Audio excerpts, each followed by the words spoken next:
Here we go. Good evening. I'd like to call this evening's regular meeting of the Board of Education to order and ask the treasurer to please call the roll. Mr. Byrd? Here. Mrs. Davidson? Here. Dr. French? Here. Mr. Velardo? Here. Dr. Nestor Baker? Here. Thank you. Would you all please stand and join us in the Pledge of Allegiance? I pledge allegiance to the flag of the United States of America and to the republic for which it stands, one nation, under God, indivisible, with liberty and justice for all.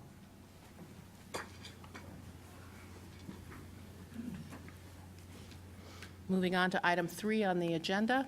Item 3 is board meeting minutes, and this is discussion and approval of the minutes of our October 13th meeting. We do this discussion and approval by consensus. Is there anyone who has a question or a concern or a correction? I hear none and see none, so we'll move on. We do not have any district highlights or recognitions scheduled this evening, so we'll move to item 5 on the agenda, reports. And we do have 2 reports this evening. The first is on the Westerville Education Foundation. Is Jeff Tubaugh here? There's Jeff.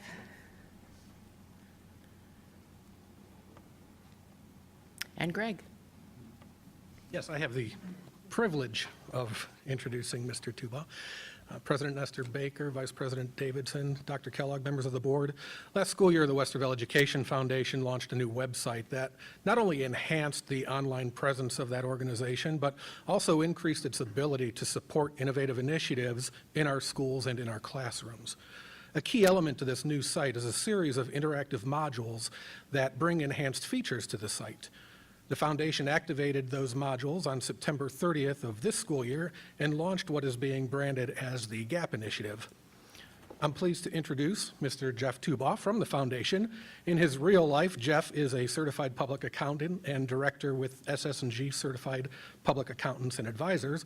But in his spare time, he's one of the foundation's many volunteer board members who keep the organization functioning as an extremely valuable partner of the school district. Jeff is the immediate past president of the foundation and was serving as president when the vision for the website and the GAP initiative began to take shape. So with that, it's my pleasure to introduce Jeff. Thank you, Greg. Well, President Nestor Baker, board members, and Dr. Kellogg, thank you for having me here tonight. My name is Jeff Tubaugh, as Greg said, and I am the past president of the Westerville Education Foundation. For those who are watching who may not be familiar with our organization, we were founded in 1993. And we've been supporting the Westerville City Schools for 21 years by providing grants to teachers and staff of the Westerville City School District. Our grants program that we've had for a long period of time has been our main mission until recently.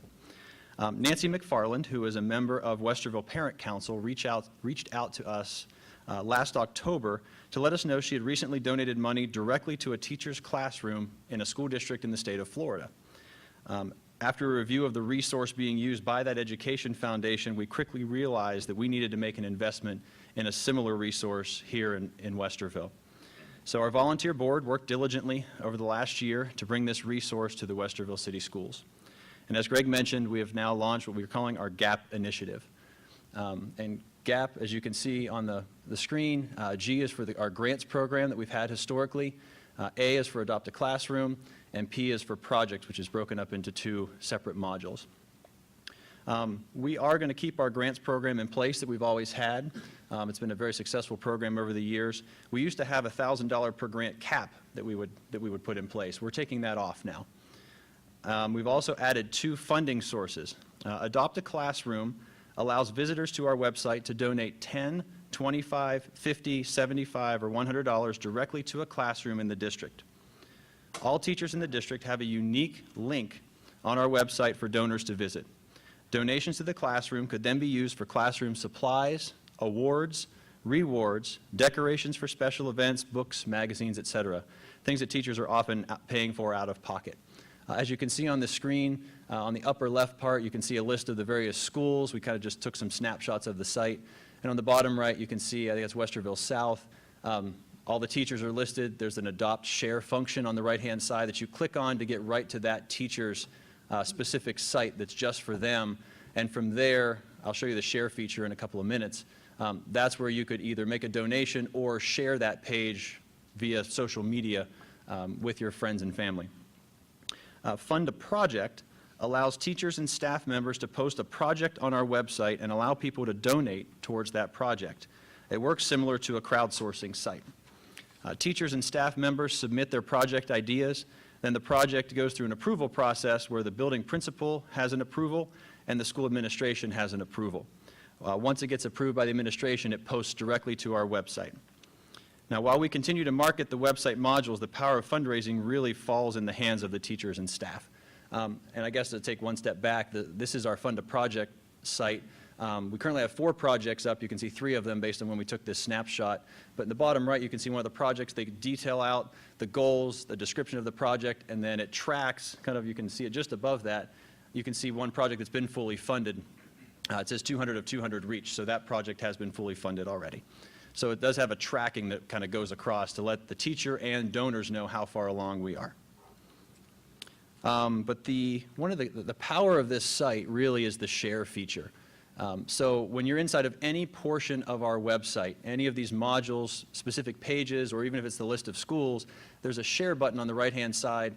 I didn't even know there were 300 sources of social media, but apparently there are. Most of them I've never heard of, but the main ones are always, obviously listed first. So I could go right to a teacher's classroom, I could click the share, and I could click Facebook, and I could put it right on my Facebook page and say, come donate, if I was the teacher, come donate to my classroom. I can use the funds for X, Y, and Z. It's a tax-deductible contribution, et cetera. If you want to try and fund a project and you're that teacher, you can click share, put it out there and say, here's my project, please come and help fund my project. So once the goals are met on Fund a Project, we will cut a check for that teacher to then move forward with that project. The final piece that we added to our website is community opportunities. And the idea behind this module is to allow organizations in the community to post events to the website and use the share feature to help market their post. Now, we're currently working through the parameters on who can post and what types of things can be posted. So that one, it's live, but we're not really doing much with it yet. We're hoping to finalize the parameters soon so we can start marketing that module. As Greg said, the module's launched September 30th, so we're just about a month into it. We have several donations through Adopt a Classroom, and you can kind of tell which teachers have pushed it out because you'll see several donations for specific teachers. But we're hoping through additional marketing and awareness with the teachers and staff that this will continue to grow. We currently have 4 projects posted in Fund a Project, with 2 of them already being fully funded. 5 projects are currently in the process of being finalized for review and approval. According to, we run Google Analytics on our website, and the number of visitors to the site quadrupled the first 2 weeks of October compared to the previous couple of months. So we are seeing an increase in traffic. We'd like to see more, obviously, because the more people come, the more funds are going to get into the schools. We did share these modules with Westerville Parent Council to make sure they were aware of the funding sources available. We met with their executive board earlier this year, and then Greg and a couple others were actually at one of their meetings where the full parent council was there to explain this, and from what I heard, they were very excited about what we're doing. We will continue to work with them to make sure we're able to complement each other's activities and not duplicate each other's activities. And finally, before taking any questions, I wanted to just put up a special thanks. We are an all-volunteer board, and while the whole board was involved with this, we had some people go above and beyond, and so we definitely wanted to put their names out there to let people know that we are very thankful for the time, extra time that they put in to get this to launch. And also the UPS store of Westerville stepped up as our first sponsor. We are trying to get sponsors for the site. There is a cost to it that we have to cover each year, but we also want to be able to help. Maybe some of the grants, they get within $50 for a project and it seems like it stalls. We want to help put it over the top just to get it funded and get the project going. So again, we are looking for more sponsors, but they were the first to step up and do this for us. But I'd be happy to entertain any questions you guys may have. We're very excited about this. It's been almost a year. We were hoping to get it up within a couple of months and realized how much work there was to work with Bart in the treasurer's office and the administration, et cetera. There's a lot that goes into everything behind the scenes. But we'd be happy to take any questions you'd have. Questions, comments? Jeff, would you maybe take a moment to explain the approval process for projects so the board understands what gets posted? Sure. We'll just take, I had Westerville South up there with Steve Anderson. So if a Westerville South teacher decides they want to put a fund a project up there, let's just say it's a science project. They would write up the project, go through all the parameters. That would then, when they hit submit, it automatically sends an email to the building principal. He reviews it, kind of looks at it from a building perspective. Does this make sense? Asks questions. If he denies it, he would go back to them and figure out, how do we get this to work? Why am I denying it, to see if we could resubmit and actually get it approved. Once it's approved at the building level, it then goes to a couple of people in the administration, and that executive board reviews it.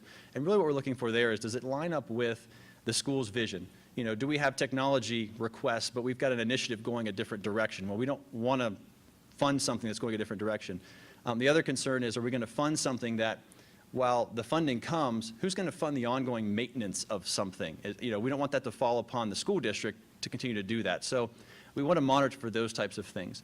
Once it gets approved at that level and submitted, it automatically posts to our site. We as a foundation, we're kind of limited by the module. We can only have 2 approvals, but in our mind, if it's approved by the principal and the administration, who are we to say, don't put that on our site? Because really at that point, we know it's in line with what you guys would want. So it's a very user-friendly system. The teachers have said this is really easy to get on and donate or set up, et cetera. You'd like to say? The work that you all do is just so important to the district, and this is just a demonstration of you all going, it feels like to me, really a second and a third mile. Just a couple of quick thoughts that just came to me. It's I don't know if when a teacher is writing a proposal, some of the perhaps middle school and high school teachers might want to include students in helping to write that proposal and get some experience doing a bit of grant writing. I know it's not a grant, but a bit of a process. That may be an interesting thing for them to learn. And I love the fact that this emphasizes what I think is our district's emphasis in broadening our technological base. This is about as user-friendly as I've seen in this kind of process, and I've looked at several of them when I knew you all were doing this. So I love the ease with which a teacher administrator can just go in and say, this is what I'd like to do, and get it out to the community. And third, finally, I think you're exactly right. I think the share piece is the linchpin of the whole deal. A couple of things to throw in here, too. From what I've been told by the developer, we are the only school district in the state of Ohio that has this functionality, which to us is great. It's like we're going to get the ball rolling, hopefully, here in Ohio. The share feature is powerful in my mind as well because, all of our different organizations, sometimes we're fighting over the same dollars within our city boundaries. Right. But now we have the ability to have a teacher shoot something off to their friends and family that could be on the West Coast and say, or in another country. We have a lot of visitors to our site from other countries. It's kind of an odd thing to think about, but people share it, and it's getting viewed in other countries. So there is some power there. One other comment, too, I guess, would be, the involvement of our teachers. We did earlier this year do a SurveyMonkey request to them, asking them about our grants program. What do you like about it? What don't you like? Have you heard of it? Even reading the emails that come out about it. And then after that, we did some focus groups with groups of teachers where we talked through this whole process. What do you like about it? What don't you like about it? We had one with principals. What do you like about it? What don't you like about it? So we could work through all of that before we launched. So we didn't launch and get a bunch of pushback going, whoa, what is this? There was at least an understanding by the leadership and a lot of the teachers. And we've had Susanna Lee, one of your fine teachers here in Westerville, be a part of that process from start to finish with our grants committee, which has been a great asset to us to have a teacher's perspective as well. Really good stuff. Thank you to all the people. Thank you very much. I appreciate not only the site, but the embedded partnership that launching this kind of a site successfully requires in the formation. So I very much appreciate the work that you did, not only as the foundation, but the work that went on within the district as well, within the system as well. And I would ask if you would come back in 6 months or in a year, or both, and give us an update on the success levels and what the next iteration may be and so forth, so that we can kind of keep tabs on where things are going. I think it's a great idea. Be happy to. Thanks, Jeff. Thank you. The next item under reports, 5.02 on your agenda, is the Pathways Grant update, and Scott Reeves is already heading toward the podium. Good evening, thank you. Scott, before you do, I just want to contextualize what you're about to hear. I don't know if I hope I'm not stealing this. But Oh, go ahead. it was less than a year ago Yes. that we got involved in the straight A grant. So am I getting into your stuff? Should I just be quiet and let you go? So We're good. what you're about to see is going from conceptualization of an idea for a straight A grant to what I'd say boots on the ground, kids in classes, teachers teaching curriculum. And keep that in mind, because the team who's going to come present and the folks who've been supportive of this initiative worked their tails off in the last 11 months to get you where you are today. And so this is kind of an exciting moment to see how far we went, how quickly, and the opportunities it creates moving forward. So before Scott begins, thank you to Scott. Thank you to the entire team for the work they're doing, the teachers, the kids, the parents who came to the sessions and heard about the curriculum. This is good stuff, and shows you what a talented group you have there that are helping lead some of these initiatives. So with that, I'll turn it over to Scott. Thank you. And thank you, President Nestor Baker, Vice President Davidson, Dr. Kellogg, and members of the board. We are really excited to share with you the progress of our pathways and where we are at this point. And what we hope to share with you this evening is that I'm going to give you an overview of why, again, we secured this grant, what outcomes we hope to achieve as a result of this grant and the programs that we implemented, and how does this align with other measures that we are already accountable for. And at that point, I'm going to turn it over to really the real rock stars of the implementation of this program, and that's Ann Baldwin and 4 teachers that we have that are really, as Dr. Kellogg said, boots on the ground, making this program happen for our students. So with that, one of the things that we want to make sure that we do anytime we implement or expand programming is we want to align it to the strategic plan and the things that our community said were the experiences they wanted our students to have. And when we looked at our strategic plan, especially within that first dimension of student achievement and the goals and the outcomes of the grant, there were 4 items that really stood out that our community said was important to them. The first one being teaching practices need to be student-centered, flexible, and reflect 21st century skills with technology as a learning tool. I think of all the things, this first bullet hits home because you will see and hear from our teachers how students are actively engaged. They are collaborative in the work that they do.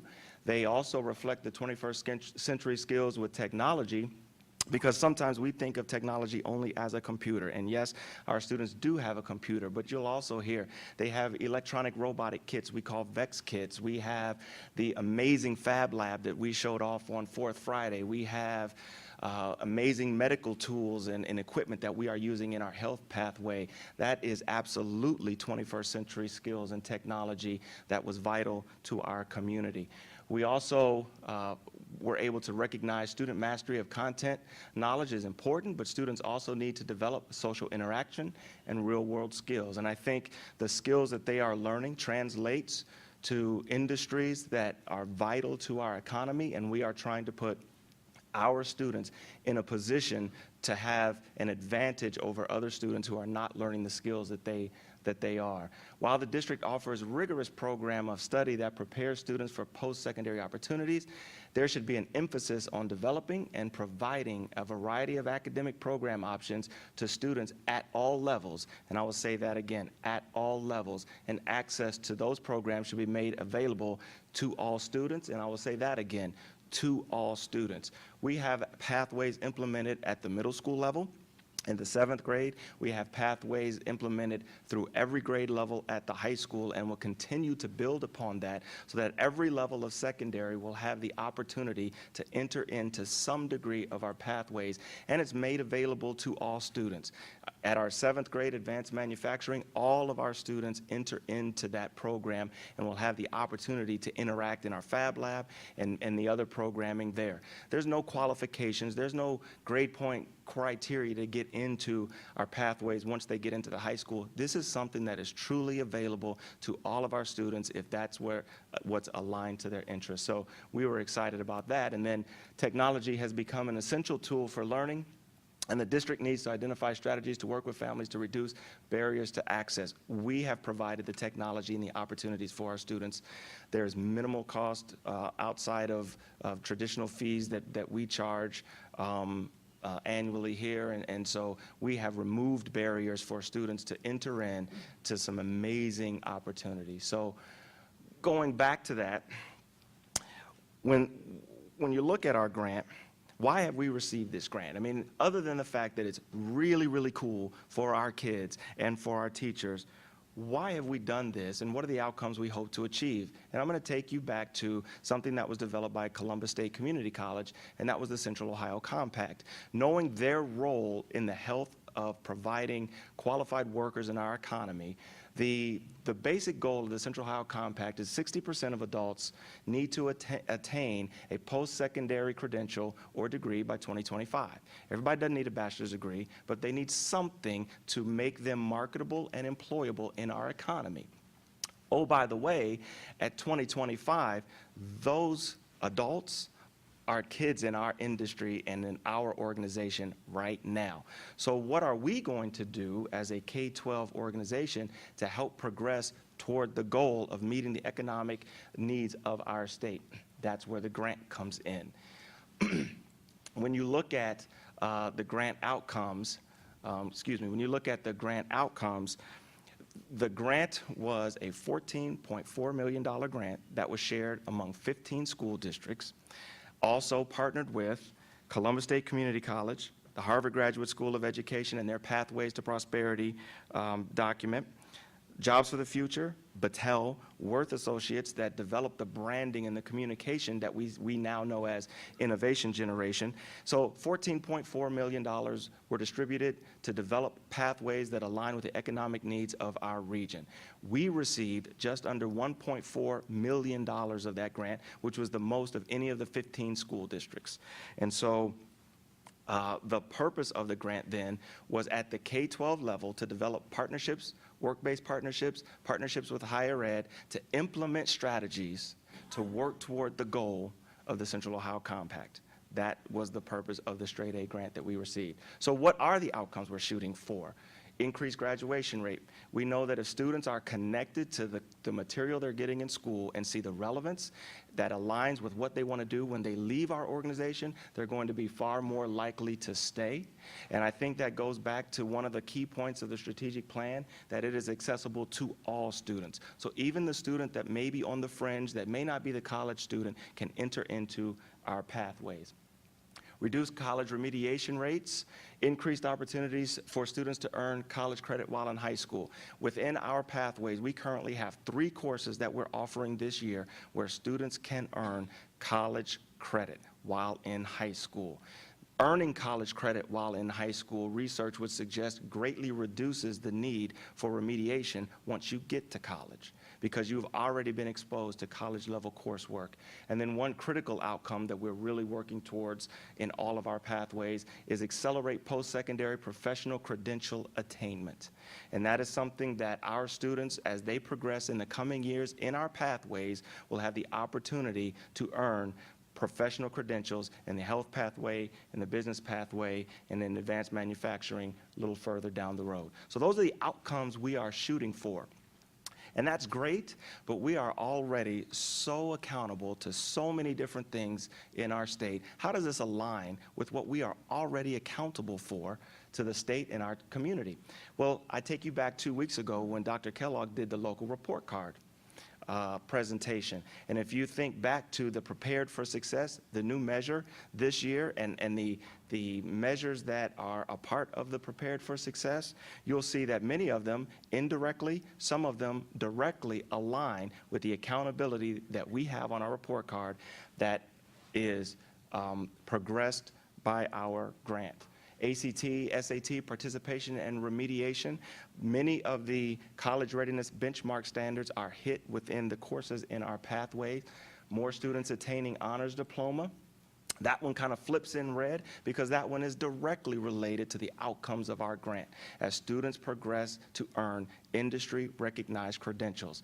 As well, beginning with the class of 2018, that is one of the 3 graduation pathways that a student can have, from taking the end-of-course exams to hitting all the college readiness benchmarks or earning an industry-recognized credential. So that grant is killing a lot of birds with one stone. Advanced placement and participation, I have IB in parentheses because we were always told from the state that IB along with AB would be a measure that we would be graded on down the road, and that's not on our report card, and that's not on Westerville South's report card. We did contact the state, and that was because they didn't have the data in time to get it out. But it is still going to be one of the measures, and they are going to release that. They now have the file and are just preparing to upload. So we will get credit for what all of the students in the International Baccalaureate program are working to achieve. AP exam of score of 3 or better, which that is college level coursework. So you go back to earning college credits while in high school. That is an opportunity that many of our students take advantage of. And then this comes flipping in red because dual enrollment credit is something that, as I alluded to, we have 3 classes now where students can earn college credit. We will engage with Columbus State coursework next year in our distance learning lab for that to increase even more. And so with that, I will turn it over to my colleague, Ann Baldwin, who will actually share where we are in the implementations of our 3 pathways. Good evening. I'm excited to be able to share with you tonight a little bit about what we're doing in each of the 3 different pathways this school year. Starting out with our advanced manufacturing pathway, and currently all of our 7th grade students will be enrolled in our semester course, Engineering and Design. Students will have the opportunity to experience 2 Project Lead the Way modules, and that is Design Modeling and Automation and Robotics. And we've been able to share with folks our distance learning lab, or I'm sorry, not our distance learning, our mobile fab lab at 4th Friday. And our students are going to be able to take their designs they're creating in class and bring those to life using our fab lab.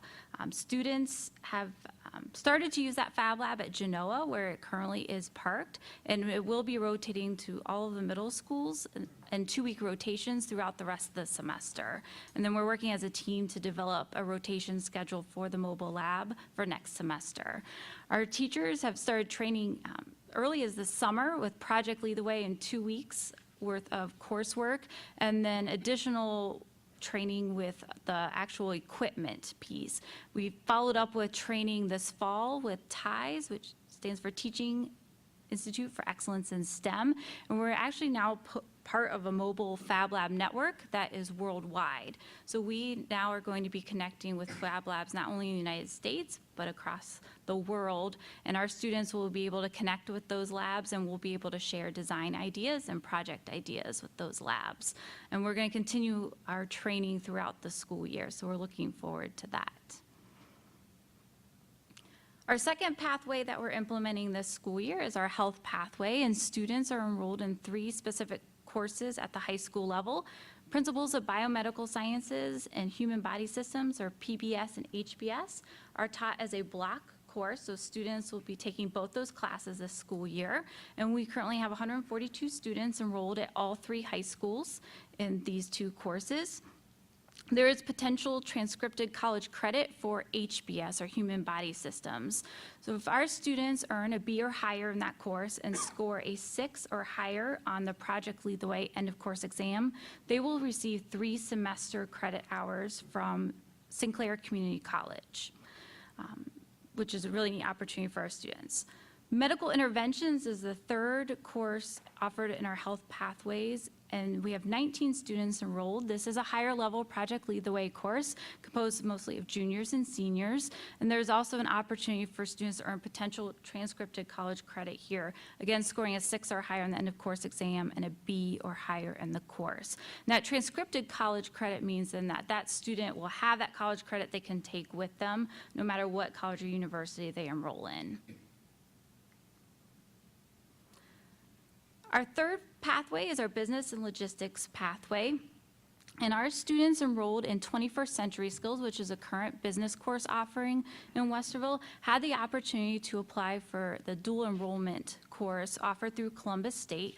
And our students then are earning college credit and high school credit at the same time. We have 2 Westerville instructors that are currently teaching this course. They're adjunct faculty with Columbus State and work closely. Columbus State provides training for our teachers, and they work closely with the department to ensure that our course being taught at the high school is the same course that is taught on Columbus State campus. This is a basic networking computer class for students in many of the business pathways that Columbus State offers, including those degree programs that transfer to OU and Ohio State. So our students earning this credit then are going to be a step ahead of their peers if they decide to enroll in a business degree pathway. We currently have 16 students enrolled this first semester, and we are completing enrollment for second semester right now. For all of the students that were enrolled in 21st Century Skills, they were offered an opportunity to apply for the dual enrollment class. Students have to have right now a certain GPA, a 2.0 or above, and they have to place into English 1100, which is a prerequisite for the college course. So students are doing that through their ACT scores. If they score an 18 or above in reading and writing for the ACT, or they'll take the Compass test, which is a placement test offered by Columbus State. So I've shared with you a little bit about our enrollment and where we are, and I'm now going to invite our advanced manufacturing instructors to share with you a little bit more about what their classroom is like. So I have Lee Smith and Valerie Lakes and Dwight Back. So if you want to join me up here and share a little bit about your class.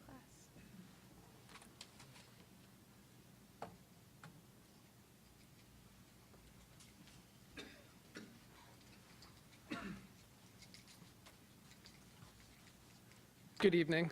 I'm Lee Smith, and I'm just losing a lot of stuff up here now. These were on a pretty little tray for you guys. Now they're in my hand. There you go. If I can read them. Do you need younger eyes? I do. You take those. So I'm very excited to tell you guys about this class, and I think the part that I think is the coolest is when Dr. Kellogg first came to speak in fall of last year. He was talking about how important it is when kids can go home and tell their parents what they did at school that day. And from having conferences last week, just about every single parent came in, and I mean, every single parent was all smiles, talking about how excited that they were that their child is coming home and just talking about this. And they're really, really, really excited. So I think what makes this class really unique and gives the kids the power to go home and talk to their parents is that it's hands-on, it's real world, it's solving problems, it's interactive, and it's thoughtful. You know, the majority of time kids go home and you say, well, you know, what did you learn today? Or what did you do today? And they say, nothing. Mostly because they've been doing the same thing every single day, which is sitting at a desk, writing on paper with a pencil. That's not new to them. The exciting, trailblazing engineering end of this class has just been really exciting for the kids. And from the teaching standpoint, it's been really fun as well, because this is the first time in 7 years of teaching that I really feel like the kids take the lead of the classroom and drive the education in the curriculum further without me having to keep dragging it along and prompting it. So that's all I have to say, and I'm going to turn it over to Dwight back now. Oh, yes. So my kids and I, we designed a coin, which we used the 3D Inventor software. So after we designed it, we sent it right to our 3D printer, and magic. It's there in your hands now. Glad you guys like it. Has our name on the back, too. We're thrilled by that. Mr. Smith has a way of doing that, right? You Excellent. bring those for us? I have lots of, would you like to play with the toys here? Absolutely. Feel free to pass these around if you would like. We'll put them here. We'll do that, absolutely. This happens to be, I will demonstrate this. This is one of our activities. This is so the camera can see this also. This is one of our pool toys that a student invented, just completed today, as a matter of fact. This is a get to where everybody can see. This is a windmill design. This is one of the activities in our Project Lead the Way curriculum that the students are doing. This is part of their problem solving. I'm going to wait for the microphone. Everybody hear the camera. One of the things that they have to do in the design challenge is they use the design process as they go through, much like the scientific method, if you're familiarized with that. And so it's much of the, thank you, sir, much of the same way. And so what the students are doing is in the design challenge, they have criteria, they have constraints, much like engineers in the real world have. And so in doing those criteria, doing those constraints, the activity that this one happens to be is that they, in this particular case, is to design a windmill that will be able to, if it were turning by an actual wind source, will be able to turn and turn to a 90-degree angle and then be able to crush corn into cornmeal. And so what the students have had to do is we built gear sets before we actually did this. So they had a preliminary introduction to 11 different gear train systems. And then as a result of that, they had to incorporate a minimum of 2 of those gear train systems into this project. And then in doing so, they have the outcome that they have to achieve. With the pool toy, much of the same thing, had to have 4 wheels on it.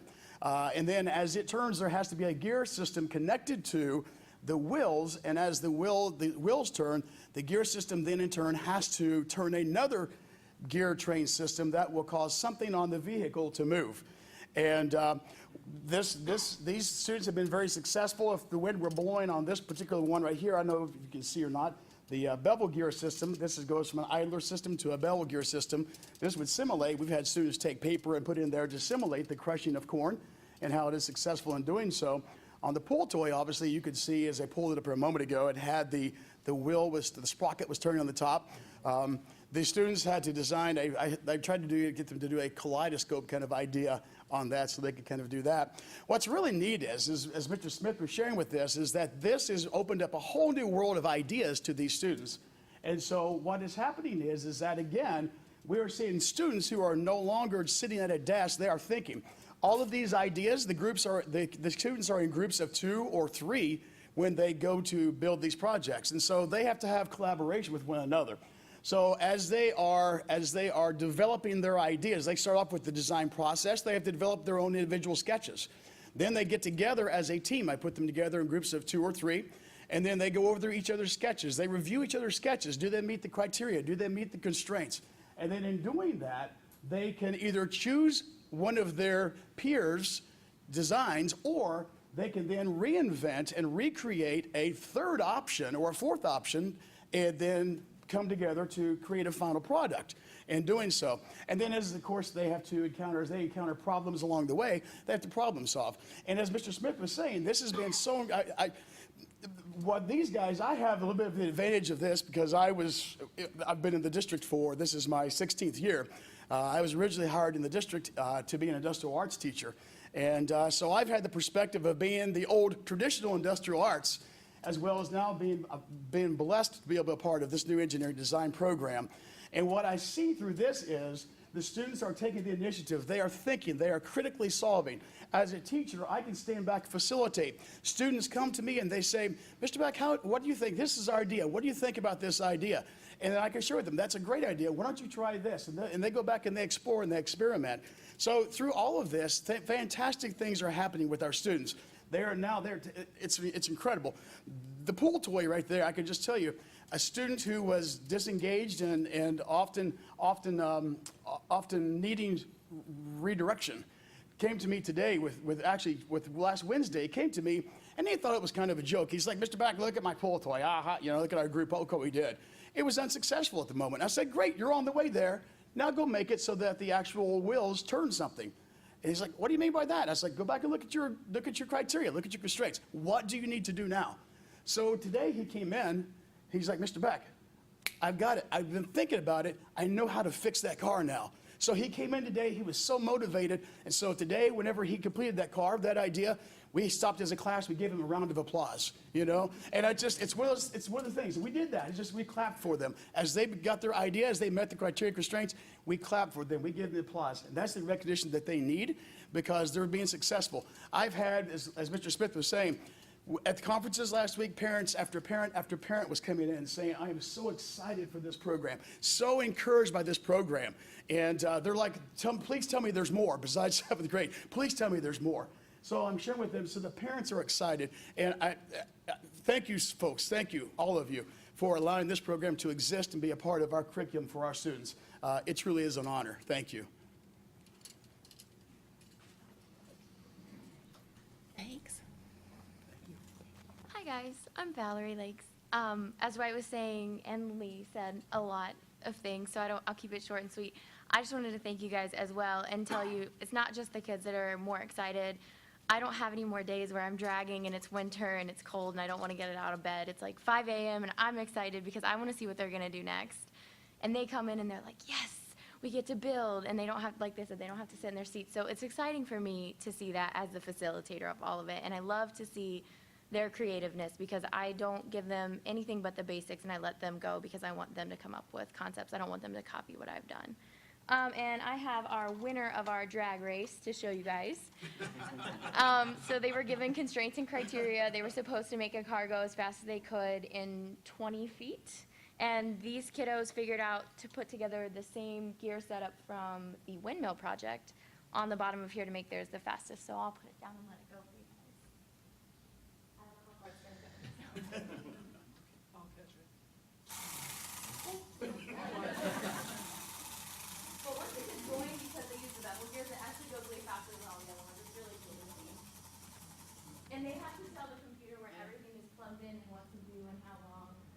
And I don't think that it looks simple that you would think that, but they put a lot of thought and time into it, so it's very cool. All right, and then next up, I'd like to invite Autumn McCormick, who is teaching our HBS and PBS program at the high school.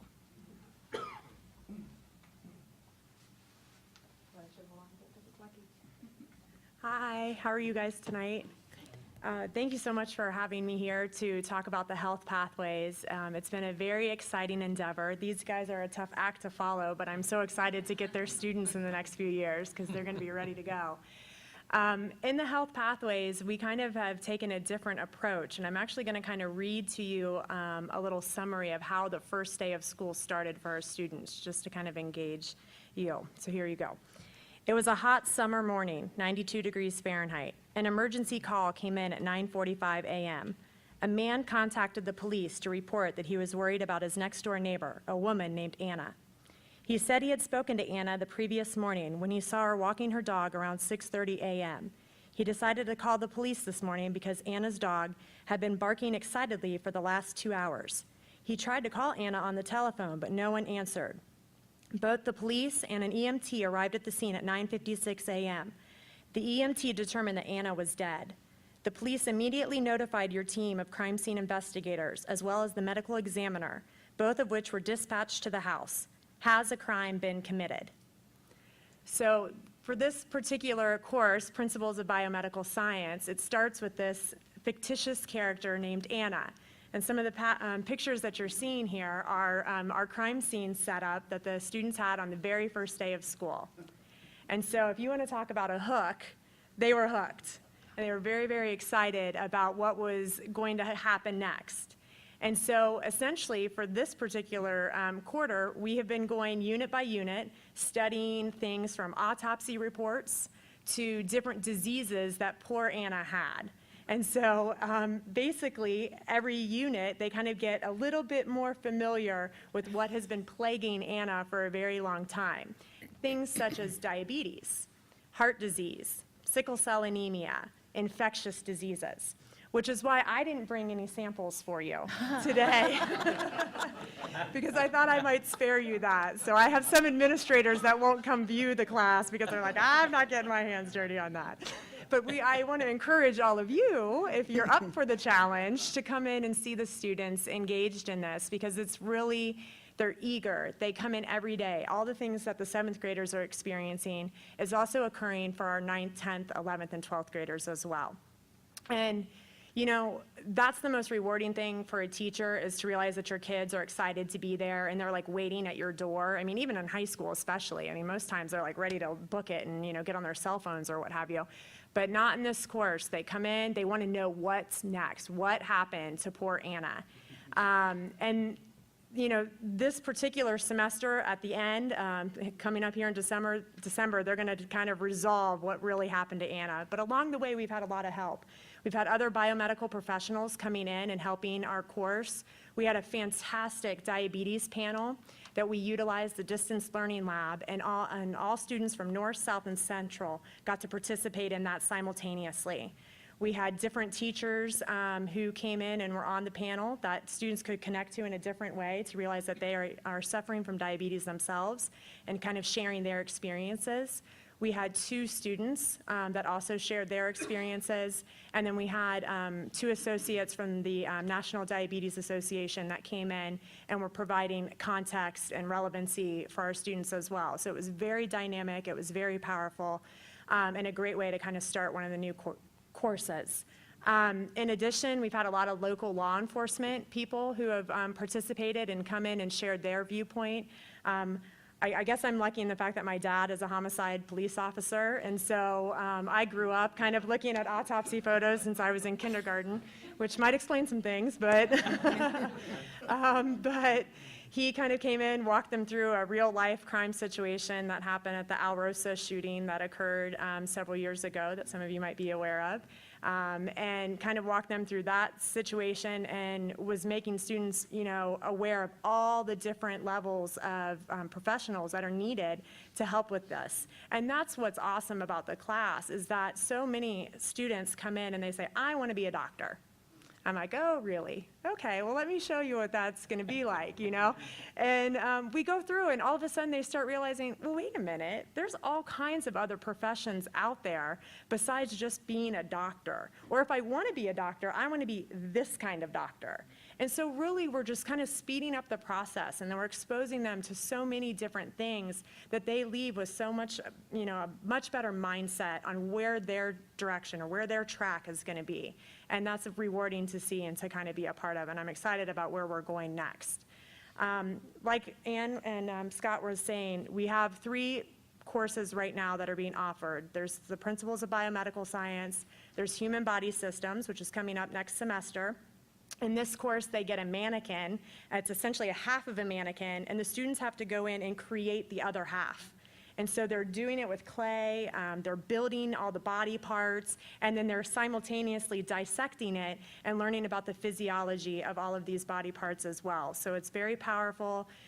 They get a glimpse, and it's kind of taking biology and turning it on its heels, because they're looking at it in the form of case studies, real world context, looking at these scenarios, and then having the doctors and the biomedical professionals come in and say, this is their day, and this is who they're trying to help people with these situations. And almost every single situation we get into, these kids are raising their hand saying, I know somebody who suffers from that. I've had somebody who's experienced that, and now I can have a better conversation, or I have more empathy and can kind of understand what's going on, and it's just really very, very powerful. The third course is the medical interventions, and this course is really focusing on immunology, pharmacology, high-level genetics, things that most juniors and seniors in college don't have experience with, and our kids are getting it now. And so I'm talking about ELISA assays, gel electrophoresis, looking at human genome stuff. It's fantastic. So very, very powerful. And I, again, want to encourage all of you to kind of come in and see it for yourself. We'll give you the gloves, the mask. You'll be good. Oh, thank you. Autumn, quick question? Oh, sure. So former biology teacher 1,000 years ago, we're used to, right, that mindset of the curriculum has to be organized a certain way, and that kids have to have some basic understanding of certain biological principles before they can step into this kind of a curriculum. How are you finding that balance, and what is your thought about that in terms of your experience as a classroom teacher? And you had previous experience too, I know, with our programs as well. So, I would say that it's been, we're kind of a work in progress right now. So we're kind of seeing how our students are handling the information. Right now, they're so engaged, and everything is so dynamic to them that the engagement's there, they're drawn to it, they want to understand it, but we're also having to take the time to make sure that we're scaffolding some things in to connect it to other things as well. For example, evolution is a big biological concept, but evolution doesn't necessarily come into this particular curriculum. So we're making sure that we're kind of, having those conversations with our students. And when we notice something like the structure of the heart and why it is the way that it is and how it operates, we can take that opportunity and relate it to another concept.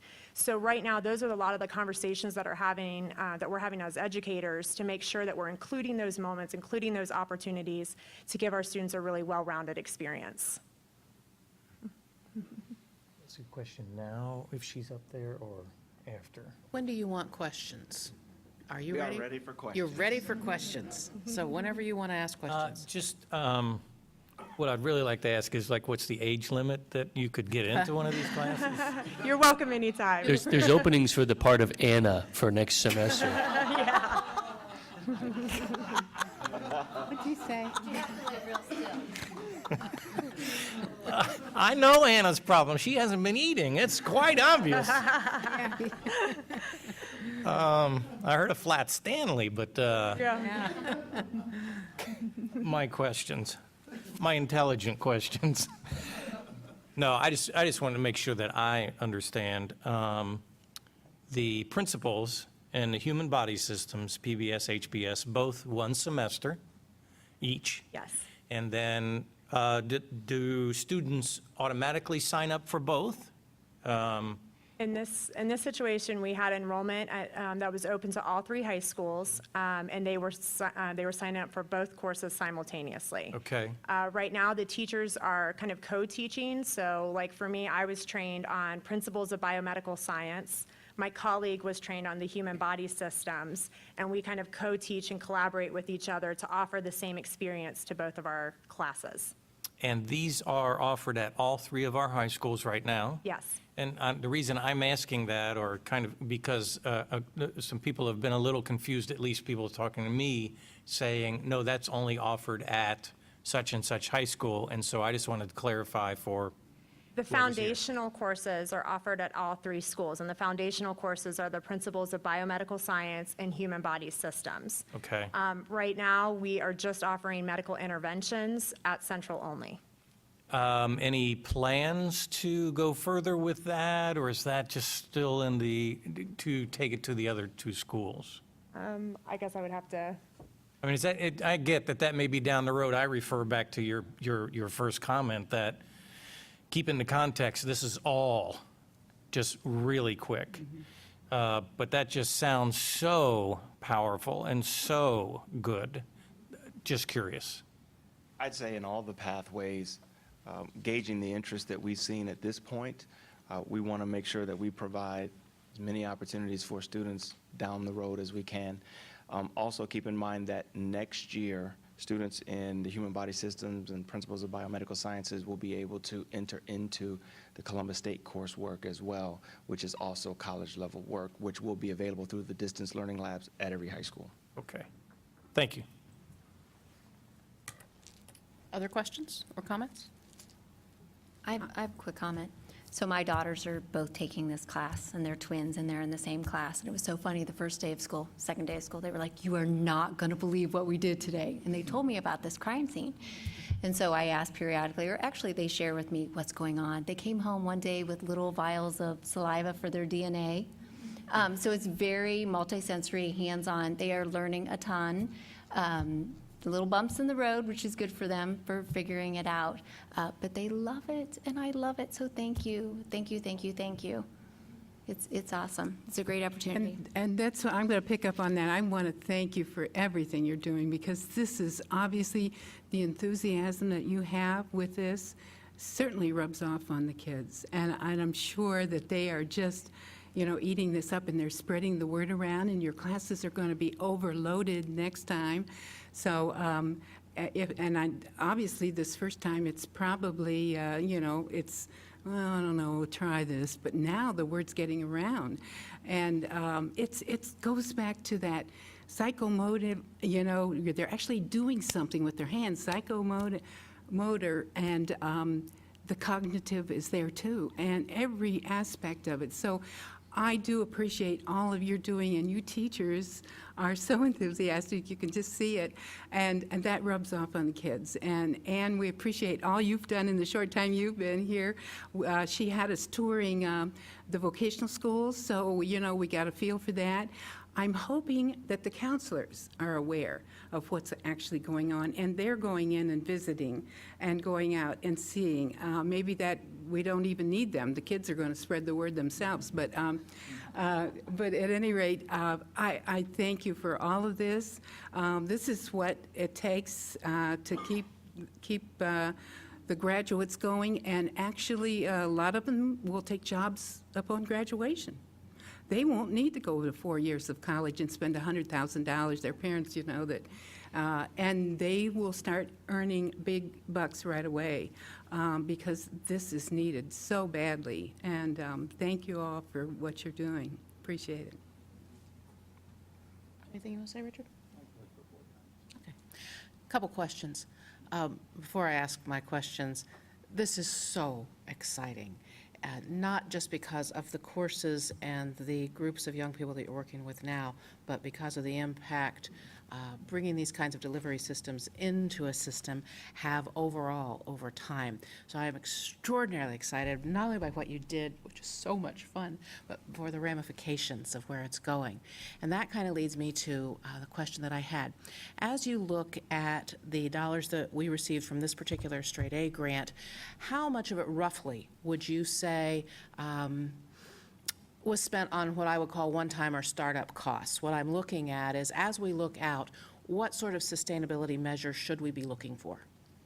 I would say of the $1.4 million, we spent all but $3,500, and that was just because the initial estimates of cost came in a little lower, and we weren't able to move the money to spend it somewhere else. So we spent pretty much nearly all of it.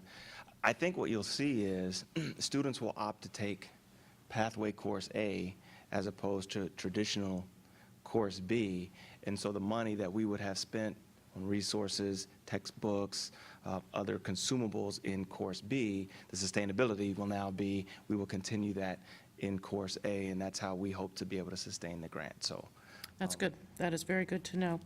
Let me see, another question that I had, as you look at the attainment of post-secondary credits, transcripted credits, what sort, as you look outward, and I'm not sure, I should have prepped you that I was going to ask you this. it's all right. What sort of percentage are you looking for through not only the Pathways program, but overall, as we look at our students, what level of participation in post-secondary enrollment courses would we like to attain within the next few years? Well, when you look at all the different ways that a student can earn post-secondary work, AP work, IB work, the Otterbein Collegiate Institute work, I think we had last year 71 students leave our campus to go earn college credit. The dual enrollment work that students are currently participating in now, and that doesn't even include the opportunities that students will be able to have to enter into the Columbus State coursework next year in the distance learning lab. I don't know that I want to limit myself to a specific percentage of a graduating class, but from what we have done in the past with what we knew as PSEO, as really the only way that students were able to earn, coupled with AP and IB, outside of AP and IB, I'd like to see our college credit double, triple of students who earned it in that manner. Yeah, I'm going more You toward following triple. me? Yeah, I would very much like to see that Yeah. increase Yes. for a whole lot of reasons. The percentages in what was the traditional PSEO, those percentages tended to be fairly low, not only for this district, but for most of the districts around here, well, pretty much all of the districts around here. And as we look at this sort of programming and the way we're shifting delivery models and the new partnerships with entities like Columbus State, I would hope to see those percentage points at least Yes, triple yes. within the next few years. I think that's a fair assumption. Yeah. So I pipe in there because this is a metric I've talked about in different ways. So another way I look at it is, how do we organize our curriculum, the endpoint curriculum, in such a manner that every high school student has the opportunity to earn college, transcripted college credit before they graduate, right? And that could be through AP, IB, these programs, the new College Plus program that we're going to be shifting over to, so that it's an arrangement of the curriculum so that those exit courses in 11th and 12th grade, and even sooner, provide that opportunity for the student and their parents to say, I meet the criteria. Because the implications deeper down for the articulated curriculum leading up to that, right? If your math curriculum has an exit point where kids have either AP credit opportunities or post-secondary opportunities, you have to think about the articulation of all the courses leading to that so kids are prepared for that exit piece so that they have that option. So that's why I look at it that way. How do we arrange the curriculum in a manner so that every student would have the opportunity to earn college credit if they choose to do that through the exit part of our curriculum? Yeah, and currently, we only have those 3 AP courses. We have more AP courses that can get the college credit, correct? Oh, yeah. You mean from the pathways? The AP, Yeah. 3 AP courses that can get college credit after they've gotten a score of 3 or better. Oh, no, we have That's what you more said, I more than- thought. No, no, no. There are 3 courses in the It's the pathways. pathways. Yes, ma'am. Oh, Not okay. AP. So we a have dozen over or and more. above that. Oh, yes.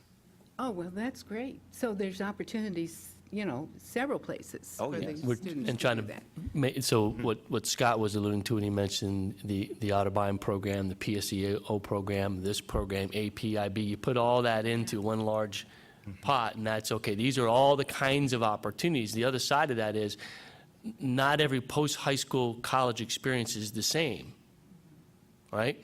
So the purpose of an AP credit or 4 or 5, where I have to get a 4 or 5 for college credit, that's a different collegiate experience than, say, a student says, I want to articulate to a 2-year program at Columbus State. What kind of articulated high school credit do I need for that?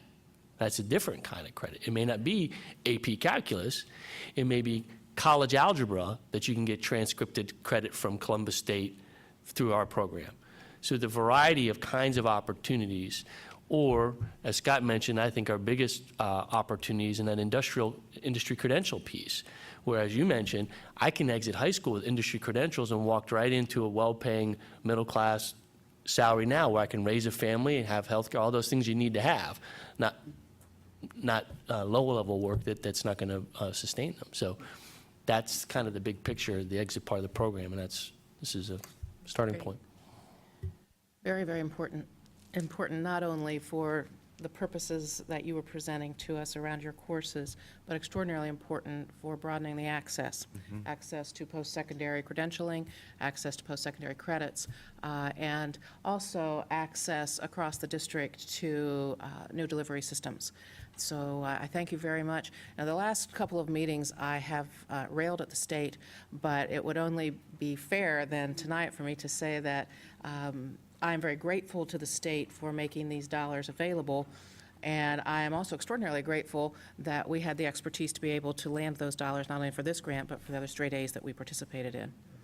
So it's good stuff. Thank you, Scott. Thank you, all of you. And yeah, I do want to come very much. Oh, I'm going to be there, so don't worry. Thank you. Thank you, guys. Appreciate it.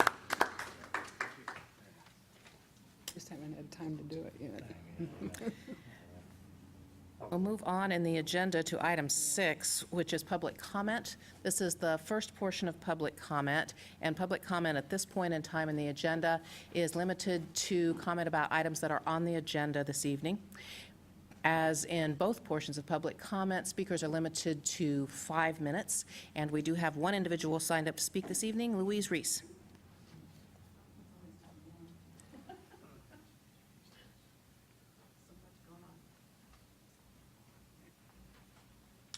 Good evening. That was an exciting presentation.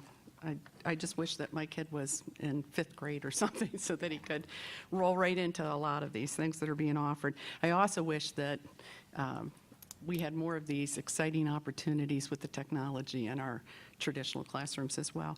I was looking at that at home before hearing Scott's presentation, and one of the questions I had was, is the computer concepts and application class the same as the 21st century technology skills? And I'm seeing it in the course curriculum as 2 different classes, and so I'm a little bit confused about that.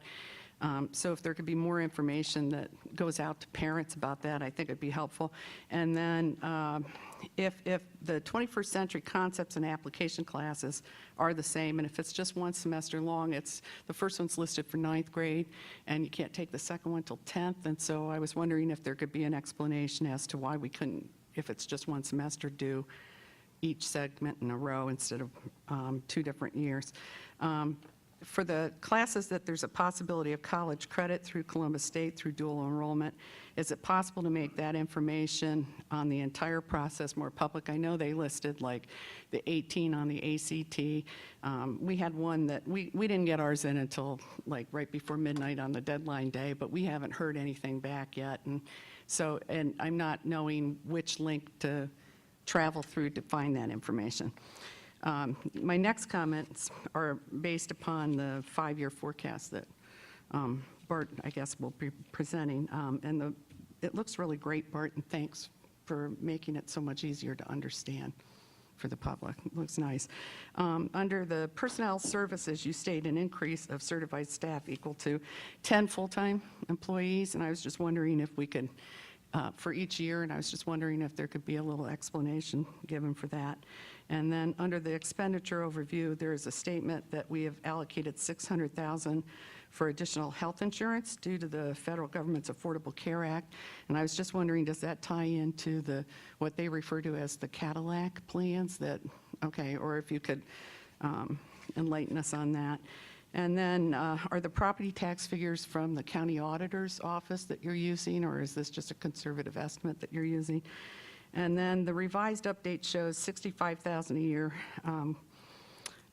going towards the artificial turf over the next 10 years, and I'm just wondering which fund that was coming from.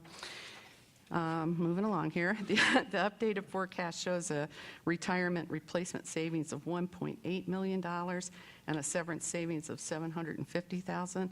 And I was wondering if there could be a process to look at some of these savings going in addition to the $1 million that's been earmarked for technology, so that we could possibly roll out the technology plan to the rest of the students that would love to have a device in their hand as well and do more exciting things like these classes are doing, instead of it taking 3 to 4 years or whatever the current rollout plan is.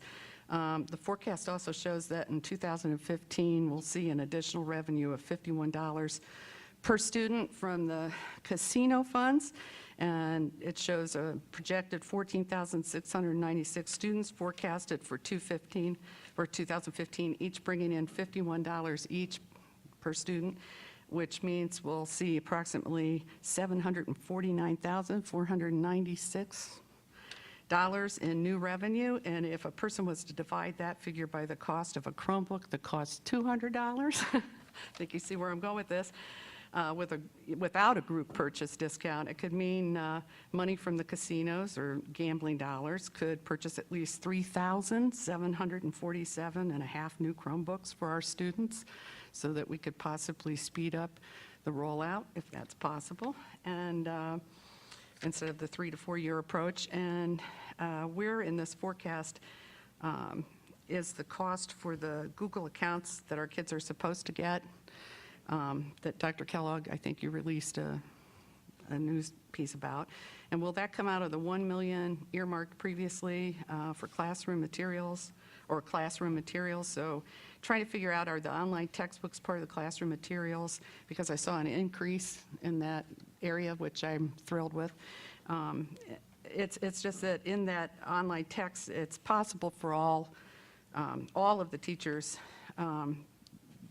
if we're putting our texts online, could we move ahead a little bit faster, sort of as a phase-in with if we can't get devices in their hands, could we at least get the teachers using the classroom option so that they could post homework assignments or project assignments or their handouts?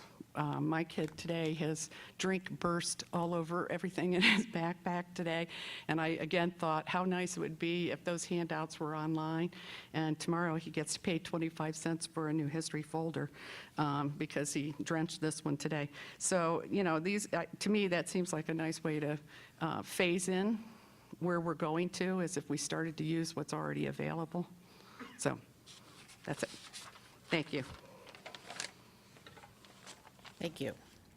And I expect that several of your questions can be answered in the course of this meeting, and there are several others that, John, I think probably will go to you and to your team.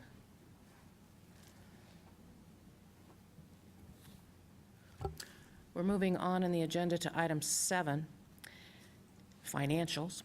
7.0, this will be the BART show this evening. 7.01 is a resolution to approve the financial reports and investments as of September 2014, and this does have a financial report listing all funds ending September of 2014. Could I have a motion on this, please?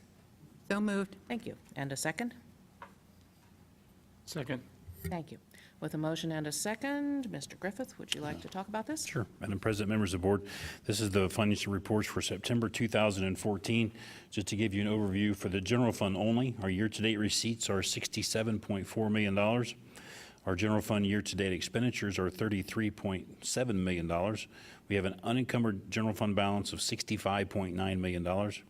For all funds, our year-to-date receipts are $82 million. Our year-to-date expenditures are $46.3 million, and we have an unencumbered fund balance of all funds of $80.9 million, which is pretty nice. Yes, it is. Comments or questions regarding the financial reports and investments? I hear none. Dr. French, Yes. Mr. Byrd, Yes. Mrs. Davidson, Yes. Mr. Velardo, Yes. Dr. Nestor Baker. Yes, the resolution to approve the financial reports and investments has been approved. 7.02 is a resolution to approve the insurance carrier and rates for medical and vision for calendar year 2015. Could I have a motion on this, please? So moved. Thank you. And a second? Second. Thank you. With a motion and a second, I will turn this over to Bart as well. Madam President, members of the board, this is a sort of an annual event for us. Our insurance runs on a calendar year basis, and these rates are for calendar year 2015.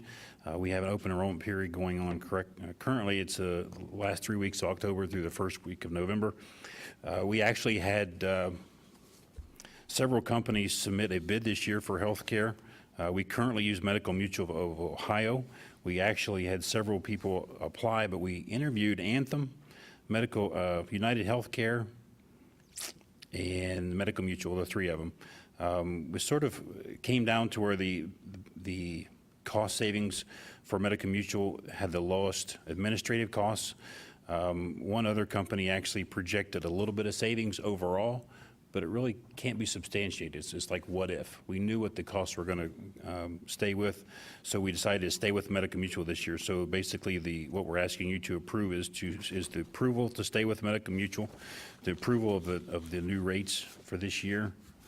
They're actually on the board. I don't know if you want me to tell them what they are, but they actually went up 5.1%. When we were talking about medical health care as related to the 5-year forecast, we always assume a 10% increase year after year. And in every year of the 5-year forecast, we assume a 10% increase because we're being told the industry standard is roughly 11%. Well, so if you look at our forecast, you'll see 10s across the board. For this year, it came down to where Medical Mutual was recommending a 10% increase, but because we're self-insured, we have the right to either go with that answer or not. Gallagher, who's our consultant, ran an analysis, and they believe really that we would be fine with a 5.1% increase instead of the 10%. So we based the rates on those calculations. One is because when we did when we became self-insured in calendar year 13, we ended up saving about $2 million. In September's fund balance, September of 2013, when we looked at the medical fund balance, we had about $4 million sitting in there. At the end of September, we have $6 million in this. We've actually increased money in that fund balance.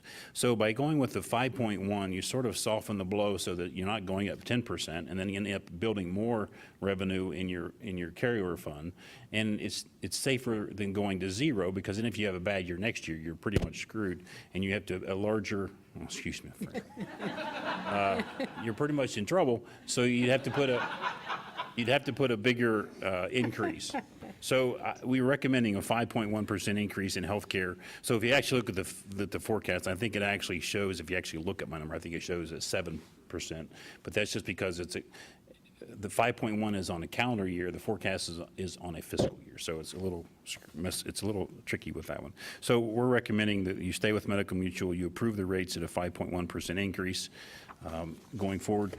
We also, I think just so you know, we looked at the vision companies as well. We decided to stay with VSP Vision. Dental rates, we actually used to do those by fiscal year. We came to them this last year and said, this is really kind of bad. Why don't you guys hold your rates for another year, and we'll get everything on the same calendar year basis. So we did that. So really the dental rates were frozen as of July of 14, and they'll be the same now all the way through calendar year 15. So that's kind of the update for the medical. We're just asking for approval, again, to stay with Medical Mutual and for the increase in rates. Comments or questions regarding the insurance carrier, the insurance rates? Just a few comments about the process. I had an opportunity and the privilege to sit with Dr. French in the evaluation of each of the providers' presentations. What I thought was really great, it certainly wasn't the length of time that it took, but the process itself that I thought was great was we had each of our membership-based organizations had representatives there. I think we had excellent dialogue. We heard some very, very interesting comments from those membership organizations in terms of their concerns about cost containment associated to medical behaviors and choices.